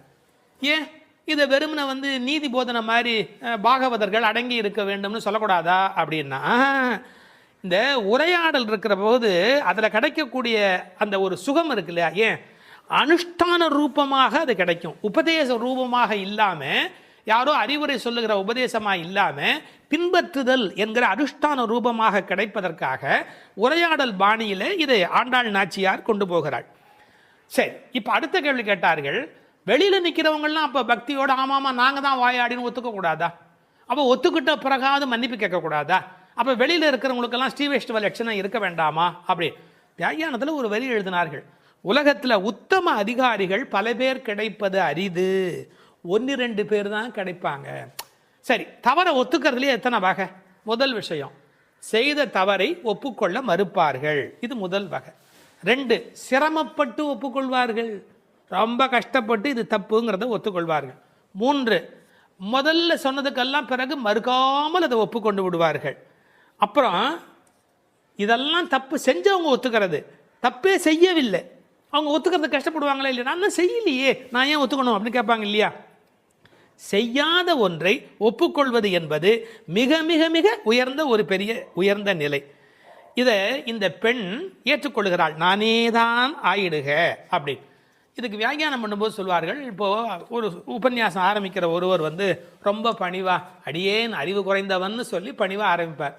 கீழேந்து ஒருத்தர் எழுச்சி, ஆமாம் சுவாமி உமக்கு அறிவு கம்மின்னு மட்டும் சொல்லி பார்க்கட்டுமே, கேட்கிறவருடைய கோபம் எங்கே போய் நிற்கும்? அதாவது உபதேச அளவில் இருக்கக்கூடாது, அனுஷ்டான ரூபத்தில் இருக்க வேண்டும் என்பதற்கு உள்ள இருக்கிற பெண் அடையாளம். அதனால் இந்த பாடல் தான் ஸ்ரீ வைஷ்ணவ லட்சணம் என்று எழுதுவார்கள். அப்புறம் உடனே வாசல் இருக்கிறவங்க ஆரம்பிச்சாங்க, ஒல்லை நீ போதாய் உனக்கென்ன வேறுடை. இப்போ மறுபடியும் சீன்றாங்க. அவள் பணிஞ்சு போனதுக்கு அப்புறமும் உள்ள இருக்கிறவள் பணிந்த பிறகும் கூட, என்ன வெறும் வாய்ப்பேச்சா, வா வெளியில வா, உனக்கென்ன வேறுடைய, நீ என்ன தனியாக அனுபவிக்கிறியா அப்படின்னு. எதுக்காக மறுபடியும் சீன்றாங்க? அவள் தான் பணிஞ்சு போயிட்டாளே அப்படின்னு. இவன் நிஜமாவே பணிஞ்சுட்டாளா இல்லையா அப்படிங்கிறத பார்க்கறதுக்காக. அவன் நிஜமாவே பணிஞ்சுட்டான், அதில் தோற்று போகிறா பாருங்க. ஒரு வார்த்தை எழுதுவார்கள், தோற்றவர்கள் வென்றார்கள் என்று பொருள். சாரி அப்படின்னு சொல்றது உதட்டிலேருந்து வரக்கூடாது, உள்ளத்திலேருந்து வரணும். அப்படி ஒல்லை நீ போதாய் உனக்கென்ன வேறுடைமை என்று கேட்டபோது கூட என்ன கேட்டா, எல்லாரும் வந்தாரோ, எல்லாரும் போந்தாரோ, எல்லாரும் வந்துட்டாங்களா அப்படின்னு. ஏன் எல்லாருமா சேர்ந்து போகிற சம்பந்தம் ரொம்ப முக்கியம். இதுக்கு ஒரு உதாரணம் எழுதுவார்கள். கூரத்தாழ்வான் ஸ்ரீரங்கத்துக்கு போகிறார், பார்வை இழந்ததுக்கு பிறகு அங்கே வாசலில் இருக்கிறவன் சொல்கிறான், ராமானுஜரோடு சம்பந்தப்பட்டவர்கள் உள்ளே போக முடியாது, நீர் போகக்கூடாது அப்படின்னு. அப்போ இன்னொரு காவலன் சொன்னான்னா, நீர் நல்லவர், விரோதிகள் இல்லாதவர், பரவாயில்ல, நீர் போய் பெருமாளை தரிசனம் பண்ணும் அப்படின்னு. அப்போ கூரத்தாழ்வான் ஒரு வார்த்தை சொல்கிறார். என்ன சொல்கிறார்? ஆச்சாரிய சம்பந்தம் அறுத்து கொண்டு பகவத் சம்பந்தமா நமக்கு வேண்டாம். என்னுடைய ஆச்சாரியனுடைய சம்பந்தத்தை விட்டுட்டு போய் நான் பகவத் சம்பந்தம் கொண்டாடணுமா? வேண்டியதில்லை அப்படின்னு. இந்த உரையை எடுத்துக்கொண்டு எல்லோரும் போந்தாரா, எல்லாரும் வந்துட்டாங்களா, யாரும் விட்டு போலையே. உண்மையான ரிலிஜன் எங்க இருக்கு தெரியுமா? எல்லாரும் நல்லா இருக்கணும் அப்படிங்கிற கருத்தில் சமயத்தின் உண்மை லட்சணத்தை வெளிப்படுத்தினார்கள். வல்லானை கொன்றானை, வல் பிளஸ் ஆனை, மிக கொடூரமாக வந்த குவாலய பீடம் என்ற யானையை கொன்றவனை, மாற்றாரை மாற்றழிக்க வல்லானை, எதிரிகளுடைய எதிரித்தன்மையை அழிப்பவனை அல்லது எதிரிகளையே அழிப்பவனை, மாற்றாரை, மாற்றார்னா எதிரிகள், மாற்றழிக்க வல்லானை.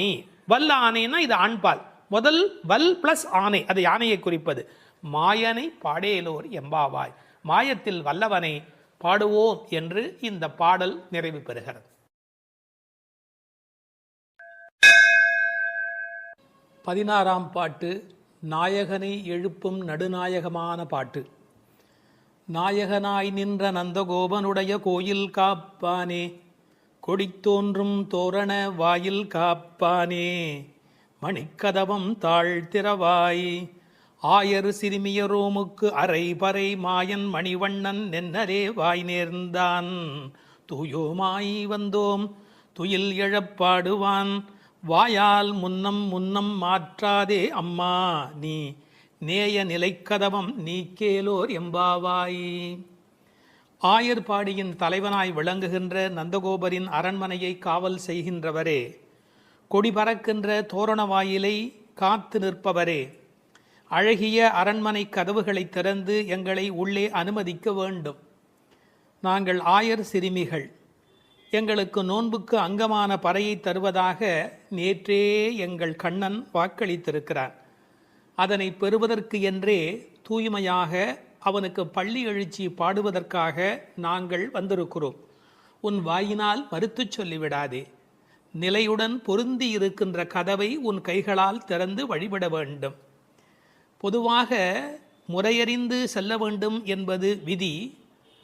பெரிய பதவியில் இருப்பவர்களை நெருங்க வேண்டுமென்றால் அவர்களது அணுக்கத் தொண்டர்களை முதலில் நெருங்கி அவர்கள் மூலம் நெருங்குவதே நல்லது என்கிற அபிப்பிராயத்தில் நாயகனாய் நின்ற நந்தகோபனுடைய கோயில் காப்பானே என்று அவனிடத்தில் வேண்டுகிறார்கள் இந்த பிள்ளைகள். பொதுவாக நாயகனாய் என்பது கண்ணனுக்கு மட்டுமே பொருந்துகிற பதம். என்றாலும் கண்ணனுடைய தகப்பனார் என்பதனாலே இவருக்கும் அந்த மரியாதை பொருந்திற்று.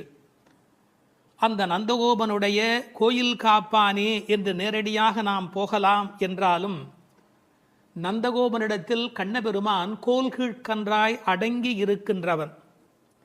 அவனை அதட்டி ஆளுகிற பேறு பெற்றமையினாலே, உலகநாயகனை அடக்கி ஆளுகிற பேறு பெற்றமையினாலே இவனும் நாயகன்.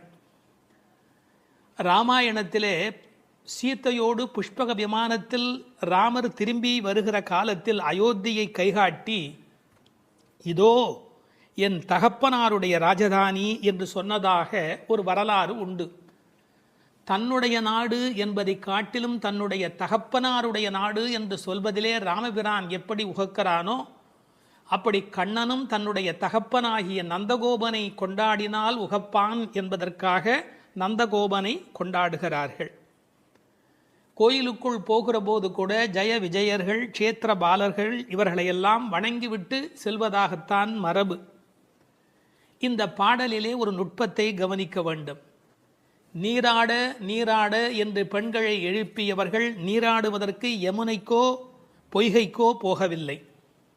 நேராக நந்தகோபருடைய திருமாளிகைக்கு வந்திருக்கிறார்கள் என்று சொன்னால், இவர்கள் நந்தகோபருடைய திருமகனோடு நிகழ்த்துகிற அந்த சம்பாதம்தான் உண்மையான நீராட்டு. இப்போது கோயில் காப்பானே என்பதற்குரிய விளக்கத்தை பார்ப்போம். திருமாளிகையை காவல் செய்து கொண்டிருப்பவனே என்பது வெளிப்படையான பொருள். ஆனால் மரபு கருதி ததீயரை முன்னிட்டே பகவானை பற்ற வேண்டும் என்று அவன் காலில் விழுகிறார்கள் என்று சொல்வார்கள். அதாவது ஆண்டவனுக்கு உரிய அணுக்கத் தொண்டர்களை நாம் மதித்தால் மட்டுமே ஆண்டவன் பிரீத்தி அடைகிறார். எனவே அவனுடைய காலிலும் விழுவதற்கு அவர்கள் தயாராக இருக்கிறார்கள். அவனுடைய மாளிகையிலே தோரண கொடி நாட்டப்பட்டிருக்கிறது, அடையாளம். அது எந்நேரத்தில் வந்தாலும் இது நந்தகோபன் திருமாளிகை என்று தெரிவதற்கு ஏற்ப தோரணமும் கொடிவாயிலும் அங்கே துலங்குகிறது. கொடி தோன்றும் வாயில் காப்பானே. கோயில் காப்பான் என்பவன் வெளிப்புறத்தினுடைய திருமாளிகையின் காவலில் இருக்கிறவன். அடுத்த மதில் வாசலில் காவலுக்கு இருக்கிறவன் வாயில் காப்பான். அவனிடத்திலும் இவர்கள் வேண்டுகிறார்கள். இதை ஒரு கற்பனையான உரையாடலாக உரை சொல்லுகிறவர்கள் பேசுவது வழக்கம். நாங்கள் காவல்காரர்கள், எங்கள் கண்ணனுக்கு யாராலே என்ன நலிவு வரும் என்று தெரியாது, அதனால் யாரையும் அனுமதிக்க முடியாது என்று அவர்கள் தயக்கம், பயம், அகாலம் காரணமாக துயில் எழுப்பவும் கூடாது என்ற எண்ணத்தினாலே அவர்கள் மறுப்பதற்கு வாய்ப்பு உண்டு. இதற்கெல்லாம் பதில் சொல்வது போல இந்த பெண்கள் பேசுவது போல உரையாடலாக உரை காண்பது என்பது வழக்கம். விஸ்வாமித்திரர் ராமனை எழுப்பவில்லையா? கௌசல்யா சுப்ரஜா ராமபூர்வா சந்தியா பிரவர்த்ததே என்று திருப்பள்ளி எழுச்சி சுப்பிரபாதம் பாடவில்லையா? அது மட்டுமல்ல, ஆழ்வாரும் பாடுகிற போது அரவணை ஆயரேரே அம்மமுன்ன துயில் எழாயே, சாப்பிடவாப்பா, அரவணை ஆயர் ஏரே அம்மமுன்ன துயில் எழாயே என்று எழுப்பினார் அல்லவா? அரங்கத்தம்மா பள்ளி எழுந்தருளாயே என்று எழுப்பவில்லையா? எனவே துயில் எழுப்புவதற்கு முன்னுதாரணங்கள் உண்டு என்று பொருள் கொள்ள வேணும். அது மட்டுமல்ல, உண்மையிலேயே உறங்குவோரை எழுப்புவது வேண்டுமானால் அபசாரமாக இருக்கலாம். ஆனால் உறங்குவது போல் யோக நித்திரை கொள்ளுகிறவரை எழுப்புவது அவர்களுக்கு உபகாரம். யார் வந்து அழைப்பார்களோ, யாராலே யாருக்கு என்ன நலிவு வருமோ, நாம் போக வேண்டி இருக்குமே என்று செவிதீட்டி பெருமாள் படுத்திருக்கிறார். அரங்கன் படுத்திருப்பதை செவிதீட்டி பெருமாள் படுத்திருக்கிறார் என்று உரை எழுதுவார்கள். யார் கூப்பிடுவார்களோ என்று காத்திருக்கிறார். அப்படி இருக்கிற போது அவனை பள்ளி எழுப்புவது உபகாரம்தானே, அபசாரம் அல்லவே. மணிக்கதவம் என்று கதவை கொண்டாடுகிறார்கள். உரையாசிரியர்கள் சொல்கிறார்கள், புகுவாரை தன் அழகாலே கால் கட்டும் கதவு. அந்த கதவை தாண்டி போகிறவர்கள் ஒரு வினாடி அதை பார்த்து ரசிக்காமல் போகவே முடியாது. மாடியிலே ரொம்ப தூரம் ஏறி போகிற இடத்திலே பெரிய கண்ணாடி வைத்திருப்பார்கள். மாடிப்படிகள் ஏறுகிற இடத்துல யாரா இருந்தாலும் நின்று ஒரு வினாடி தன் உருவத்தை பார்த்து விட்டுத்தான் போவார்கள். இது மனித உலகியல். அதுபோல் ஒரு வினாடி நிறுத்தக்கூடிய வலிமையுடைய அந்த கண்ணாடியை போல இந்த கண்ணாடி கதவு, அதை பார்த்தால் ஒரு வினாடி நின்று கால் கட்டும் கதவு. இந்த பெண்கள் என்ன சொல்லுகிறார்கள்? ஆயர் சிறுமியோரோமுக்கு, அதாவது வாசல் காப்பவன் சொல்லலாம், எவ்வளவு பேராலே கண்ணனுக்கு ஆபத்து தெரியுமா, அதனால் நாங்கள் காவல் காத்து கொண்டிருக்கிறோம். ராமனுக்கு சூர்பனகினாலே ஆபத்து வந்தது, கிருஷ்ணனுக்கு பூதனையினாலே ஆபத்து வந்தது. இந்த பெண்கள் சொல்லுகிறார்களாம், நாங்கள் என்ன சூர்பனகையா, பூதனையா? ஆயர் சிறுமி, வெரி இன்னசென்ட் கேர்ள்ஸ், எந்த விதமான சூதுவாதம் தெரியாத ஆயர்குல பெண்கள், நாங்கள் சிறுமியர். இதில் ஒரு பெரிய ஆச்சரியம், இந்த பெண்கள் ஏன் ஒருவரை எழுப்பிக் கொண்டு இப்போது வந்தார்கள் என்பதை நாம் புரிந்து கொள்ள வேண்டும். உரையாடுவதற்கு தயக்கமும் மயக்கமும் மிக்கவர்கள் கூட கூட்டமாக வந்து விட்டால் துணிவும் வீரமும் தானாகவே தோன்றிவிடும். அது மட்டுமல்ல, இன்றும் உலகியலில் தனி மனிதர்களை காவலர்கள் அலட்சியமாக கையாளுவது என்பது பழக்கம். ஆனால் கூட்டமாக வருகிறார்கள் என்றால் காவலர்கள் அடங்கி போய் விடுவார்களே ஒழிய அலட்சியமாக கையாள மாட்டார்கள். எனவே இந்த சிறுமியர்கள் ஒரு கூட்டமாக வந்திருக்கிறோம் என்பதை ஆயர் சிறுமியோருமுக்கு என்று அவர்கள் விளக்குகிறார்கள். நாங்கள் ஒரு பெரிய கூட்டம், ஞாபகம் இருக்கட்டும். அரை பறை, விளையாட்டாக அடிக்கின்ற அந்த பறை என்ற தோல் கருவி. மாயன் மணிவண்ணன், மாயையிலே வல்லவன், மிகச்சிறந்த வியக்கத்தக்க காரியங்களை செய்கின்ற வல்லமையுடையவன். மணிவண்ணன், ரத்தினம் போலே மாணிக்கக் கல் போலே ஒளி வீசுகிறவன், நீலமேக சியாமள வண்ணன். அந்த அற்புதமான மாயன் மணிவண்ணன் நென்னலே வாய் நேர்ந்தார். அந்த ஏகாரம் ரொம்ப வலிமையானது, நேத்திக்கே சொல்லிட்டான்ப்பா, அதை முன்னரே பண்ணி கொடுத்த சத்யபிரமாத், ஆல்ரெடி ப்ராமிஸ்ட். நென்னலே வாய் நேர்ந்தார். அவன் சொன்னான், சொன்ன சொல்லை அவன் காப்பாற்றுவதற்கு நீ துணை நிற்க வேண்டாமா? தூயோமாய் வந்தோம் துயில் எழப்பாடுவான். என்ன தூய்மையாக வந்ததுகள்? இந்த பெண்கள் குளிக்கலே, அப்புறம் எப்படி தூய்மை என்று சொல்ல முடியும்? வெளியிலே இருக்கிற அழுக்கை விட உள்ளே இருக்கிற அழுக்கை இல்லாமல் இருப்பதுதான் தூய்மை. திருவள்ளுவர் எழுதுகிறார், புறம் தூய்மை நீரால் அமையும், ஆனால் அகம் தூய்மை வாய்மையால் காணப்படும் என்று எழுதினார். எனவே புறத் தூய்மை என்பது கூட முக்கியம் அல்ல, அகத்தூய்மை என்பதுதான் முக்கியம். இவர்கள் உள்ளத்தில் தூய்மை உடையவர்கள். எனவே தூயோமாய் வந்தோம், துயில் எழப்பாடுவான். இந்த இடம்தான் மிக முக்கியம். கண்ணனை துயில் எழுப்புவதற்காக நாங்கள் இங்கே வந்திருக்கிறோம் என்று அவர்கள் சொல்கிறார்கள். கடவுள் எங்கேயோ இருக்கிறாரா அவரை எழுப்புவதற்கு? நமக்குள்ளே தான் இருக்கிறார்.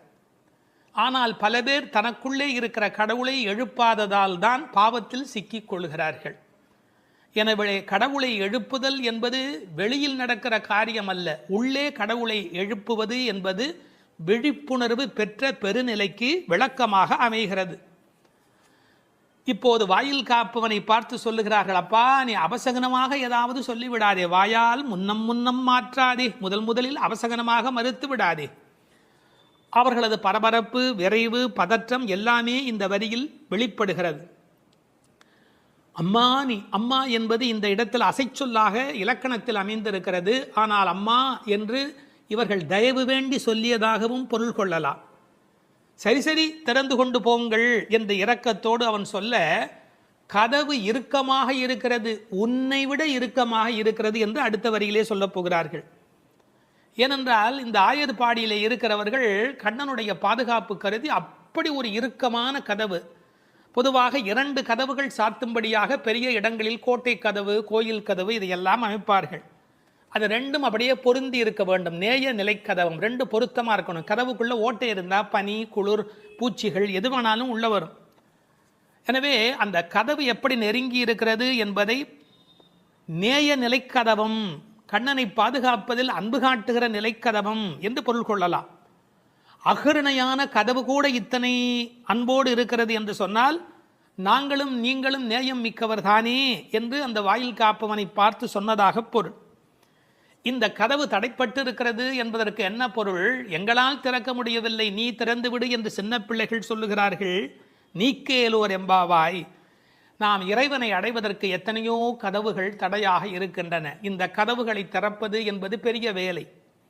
ஆணவம், கண்மம், மாயை என்கிற கதவுகள், கர்மவினை, அகங்காரம், கர்மவினையிலே பாவ புண்ணியம் என்ற 2 கதவுகள், அகங்காரம், அமகாரம், யான் எனது என்கிற 2 கதவுகள், இவையெல்லாம் நேய நிலை கதவம்.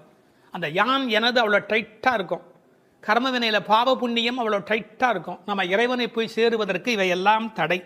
எனவே நேய நிலைக்கதவம் நீக்கேலோர் எம்பாவாய், இந்த இரண்டையும் எங்களுக்கு நீக்கு. கீதையிலே துவந்த நிலை என்று பேசுவான் பகவான். அதாவது ராகத்வேஷத்தோடு கூடிய நிலை பகவானை அடைவதற்கு இடையூறாக இருக்கிறது. எனவே அந்த இரண்டும் அப்படி இறுகி கிடக்கிறது. அந்த நேய நிலைக்கதவம் நீக்கு என்று வேண்டுவதாக இந்த பாசுரம் நிறைவு பெறுகிறது.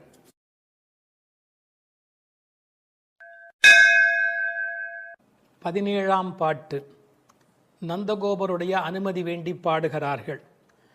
அம்பரமே தண்ணீரே சோரே அறம் செய்யும் எம்பெருமான் நந்தகோபாலா எழுந்திராய், கும்பனார்க்கெல்லாம் கொழுந்தே குலவிளக்கே எம்பெருமாட்டி யசோதாய் அறிவுராய், அம்பரம் ஊடறுத்து ஓங்கி உலகளந்த உம்பர் கோமானே உறங்காது எழுந்திராய், செம்பொல் கழலடி செல்வா பலதேவா உம்பியும் நீயும் உறங்கேலோ எம்பாவாய்.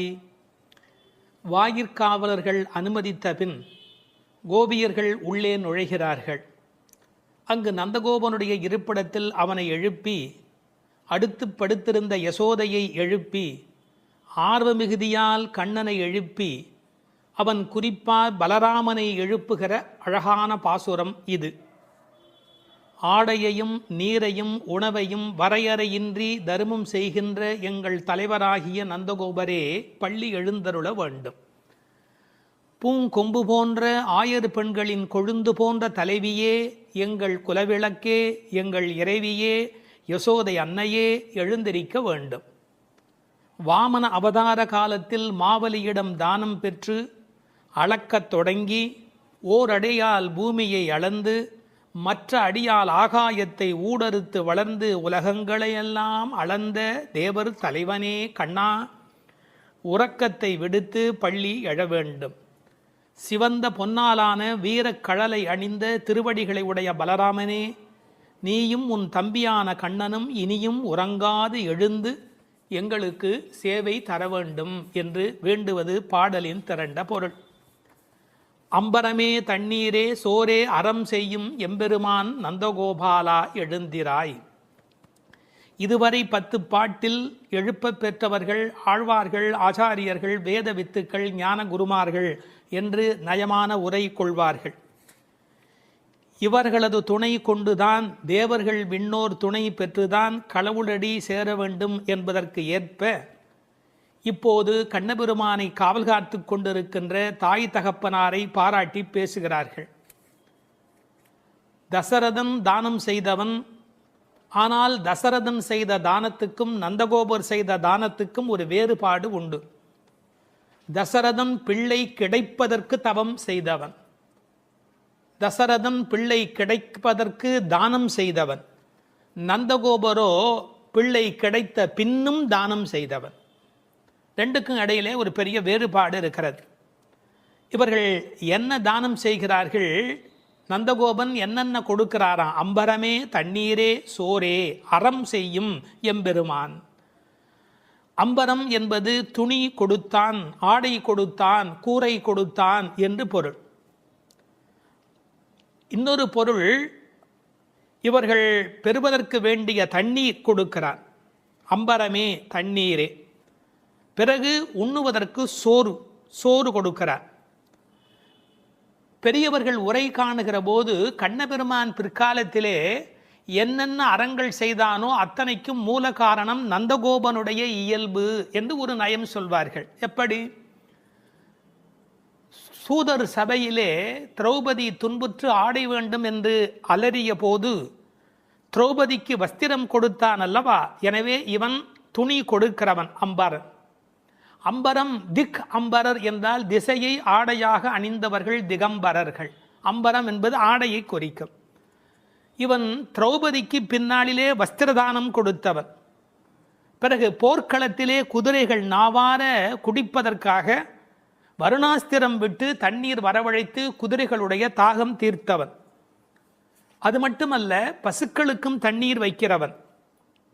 மன்னன் மருக மைத்துனன் மார்க்கொரு தேரின் மேல் முன்னங்கு நின்று மோழை எழுவித்தவன். பெரியாழ்வார் திருமொழியில சொல்றார், அந்த குதிரைக்காக நீரை வரவழைத்து கொடுத்தவன். ஆண்டாள் பின்னாலே பாடுகிறாள், இட்டமான பசுக்களை இனிது மரித்து நீரூட்டி என்று எழுதுகிறார். இவன் உணவு கொடுக்கிறவன் என்பதற்கு அடையாளம் மகரிஷியின் பத்தினிகள் கொடுத்த உணவை தன்னோடு பக்கத்தில் இருந்த 1000 பேருக்கும் உணவளித்து உணவு கொடுப்பதில் மகிழ்ச்சி அடைகிறவன் கண்ணபெருமான்.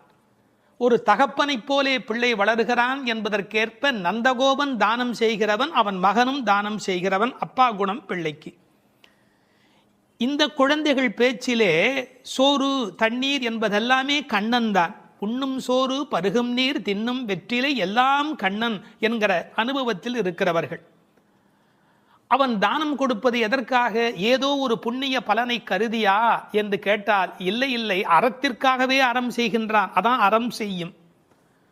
திருவள்ளுவர் எழுதுகிறார், மேல் உலகம் இல் எனிலும் ஈதலே நன்று. சொர்க்கலோகம் கிடைக்கும்னு தானம் பண்றதை விட சொர்க்கலோகம்னு ஒன்று இல்லைனாலும் தானம் பண்ணுவது உத்தமம் என்று எழுதி காட்டுகிறார் திருவள்ளுவர். எனவே அறத்தை அறத்திற்காக செய்கிறார்கள், வேறொன்று பெறுவோம் என்பதற்கல்ல. ஏன்னா பெற வேண்டிய பேராகிய கண்ணனை பெற்றுவிட்டார். பிறகு யசோதையை எழுப்புகிறார்கள், கொம்பனார்க்கெல்லாம் கொழுந்தே.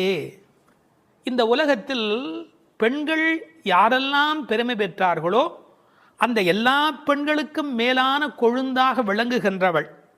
ஆயர் குலத்திலே எந்த பெண்ணுக்கு வாட்டம் வரும் என்றாலும் இவள் வாடிப்போவதாலே இவள் கொழுந்து. ஆயர் குலத்து பெண்களெல்லாம் கொடியானால் இவள் கொழுந்து. எம்பெருமாட்டி யசோதாய் அறிவுராய் என்று சொன்னவர்கள் குலவிளக்கே என்று விழித்தார்கள்.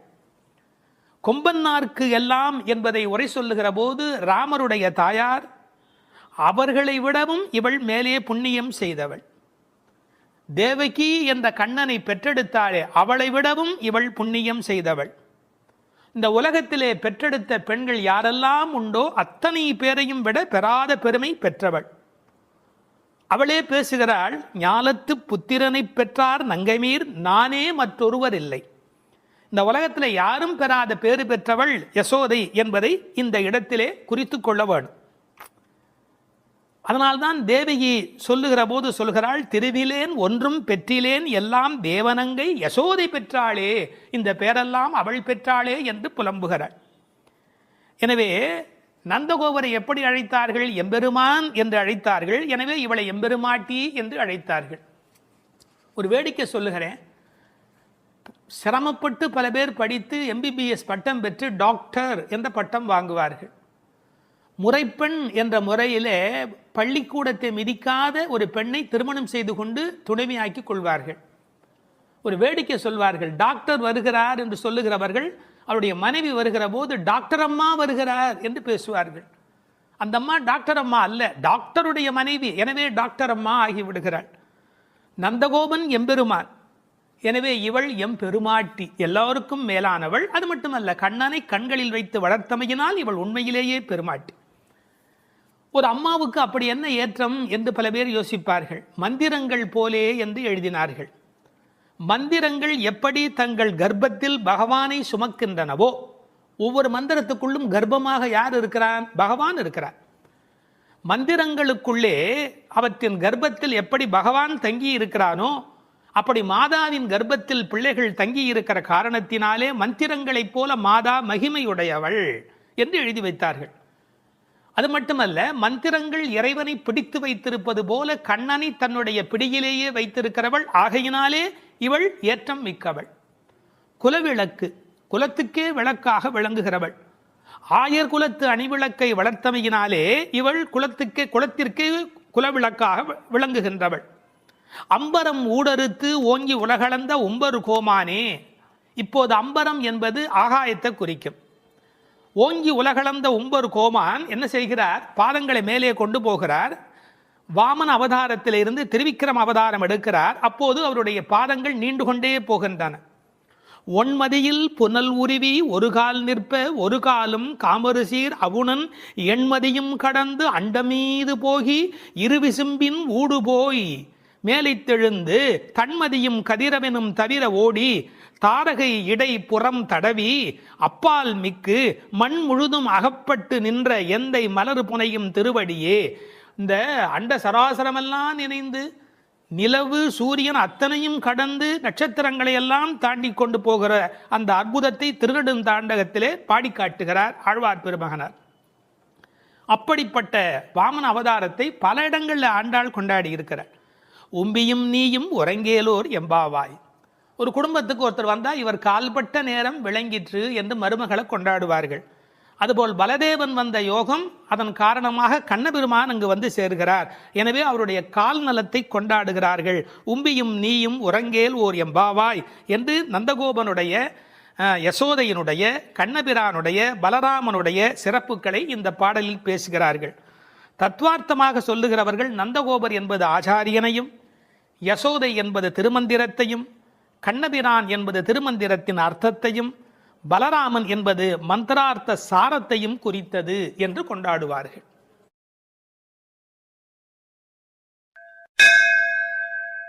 13வது பாடல். புள்ளின்வாய் கீண்டானே பொல்லா அரக்கனை கிள்ளிக் களைந்தானே, கீர்த்திமை பாடிப்போய் பிள்ளைகள் எல்லோரும் பாவை களம் புக்கார், வெள்ளி எழுந்து வியாழம் உறங்கிற்று புள்ளும் சிலம்பினகான், போதறிக் கண்ணினாய் குள்ளக் குளிரக் குடைந்து நீராடாதே பள்ளி கிடத்தியோ, பாவாய் நீ நன்னாளால் கள்ளம் தவிர்ந்து கலந்தேலோர் எம்பாவாய். கண்ணழகு படைத்த பெண் ஒருத்தியை இப்பாசுரத்தால் எழுப்புகிறார்கள்.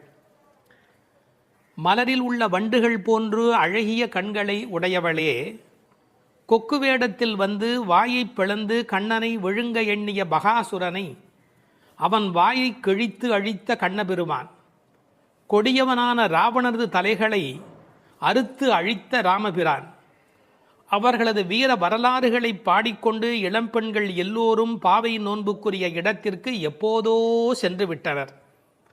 வானத்திலேயோ குரு என்கிற கோள் மறைந்து சுக்கிரன் உதயமாகிவிட்டான்.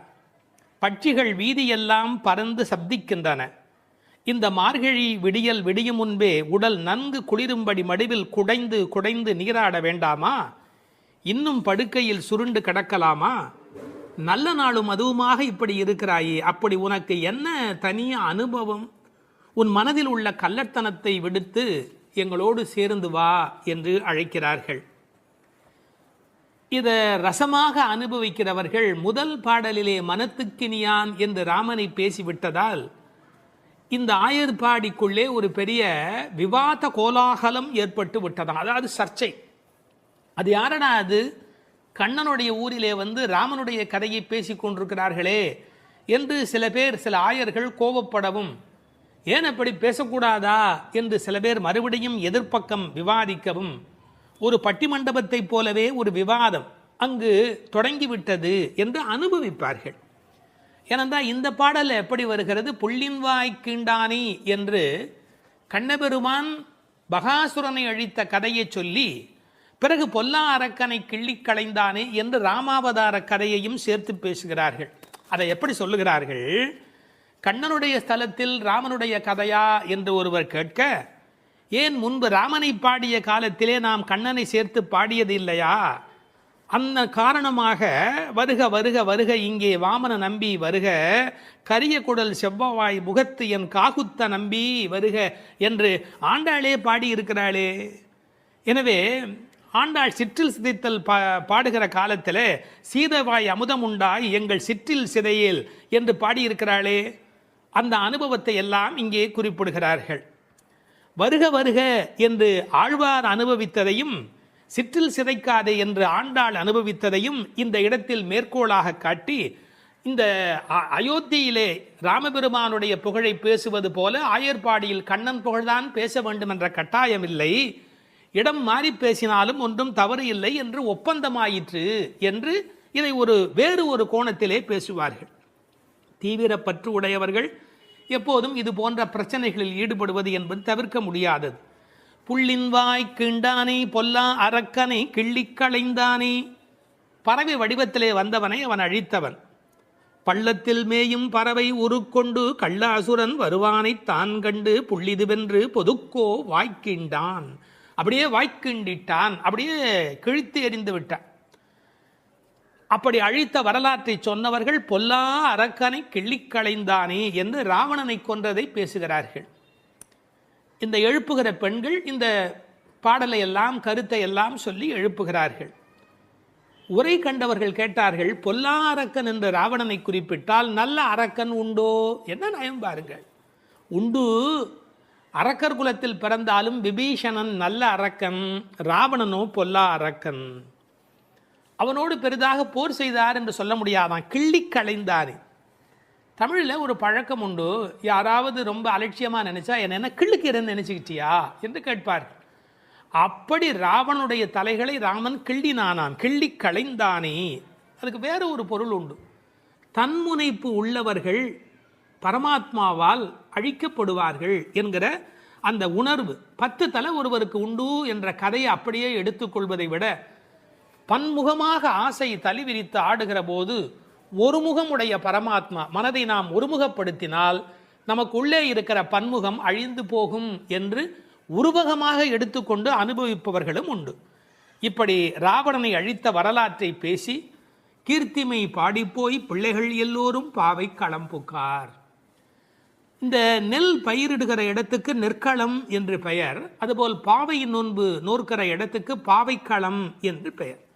யாருடைய புகழை பாடுகிறார்கள்? கீர்த்திமை பாடி, ராமன் கண்ணன் இருவருடைய புகழையும் பாடி, கீர்த்தி புகழை பாடி, பிள்ளைகள் எல்லோரும் சின்ன குழந்தைகளாகிய பெண் பிள்ளைகள் எல்லாரும் சேர்ந்து பாவைக்களம் புக்கார். அவங்கெல்லாம் நோன்பு நோக்கிற இடத்துக்கு போய்விட்டார்கள், நான் மட்டும் உனக்காக இங்கே நின்று கொண்டிருக்கிறேன், சீக்கிரம் வாடி என்பது போல் பேசுகிறார்.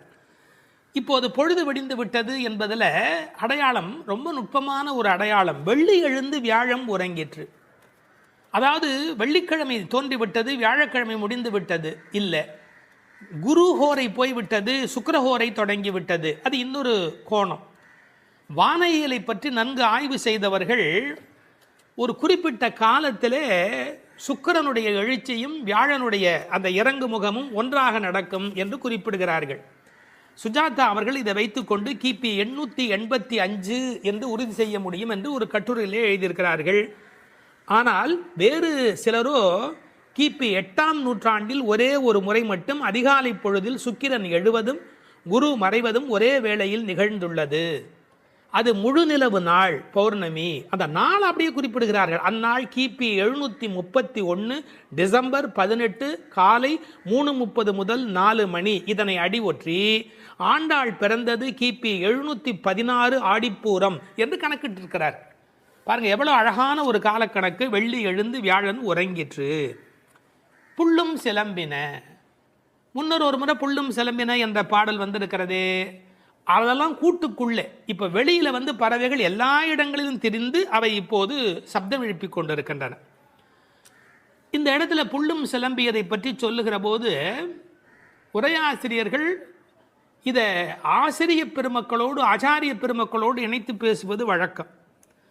குயில் அதுபோல சில ஆச்சாரியர்கள், கொக்கு அதுபோல, அன்னம் போல, கருடன் போல என்று பறவையோடு அவர்கள் ஓமிக்கத்தக்கவர்கள். கண்டத்வனியிலே, அதாவது குரல் வளத்திலே அவர்கள் குயில் மாதிரி. ஏகாகிர சிந்தையில், எப்போதும் மனம் ஒருமுகமாக இருத்தலில் கொக்கு போல, கொக்கொக்க கூம்பும் பருவத்து என்பார் திருவள்ளுவர். சாரத்தை கிரகித்துக் கொள்வதிலே அன்னபக்ஷி போல, அன்னத்தைப் போல. கைங்கரியம் என்ற தொண்டு செய்வதிலே கருட பட்சியைப் போல, பல்லடிமை திறத்தினாலே என்று பறவையை அப்படியே அடியார்களோடு ஒப்பிடுவதும் வழக்கம். போது அறி கண்ணினாய், போதுன்னு சொன்னால் மொட்டு என்று பொருள். தமிழ் ஒரு அழகான மொழி. அரும்பு, முகை, முகிழ், மொட்டு, மலர். பாருங்க, மலருடைய பல நிலைக்கும் பேர் இருக்கு, இன்னும் கூட இருக்கு. அதாவது வெளியில் புறப்படுவது அரும்பு, கொஞ்சம் மேலே வந்தால் அது முகை, கொஞ்சம் அது இதழ் திறக்க ஆரம்பித்தா அது முகிழ், அது நல்ல விரிந்து விட்டால் தான் அதுக்கு மலர் அப்படின்னு பேர். ரெண்டுக்கும் நடுவில் இருக்க போது போதுன்னு பேர். அந்த போது அது போன்ற கண்களை உடையவள். அதில் வண்டு உட்கார்ந்திருப்பதை போன்ற கண். ஐயா, வெள்ளையாக கண்ணில் ஒரு பகுதி இருக்குது, கருப்பாக ஒரு பகுதி இருக்குது.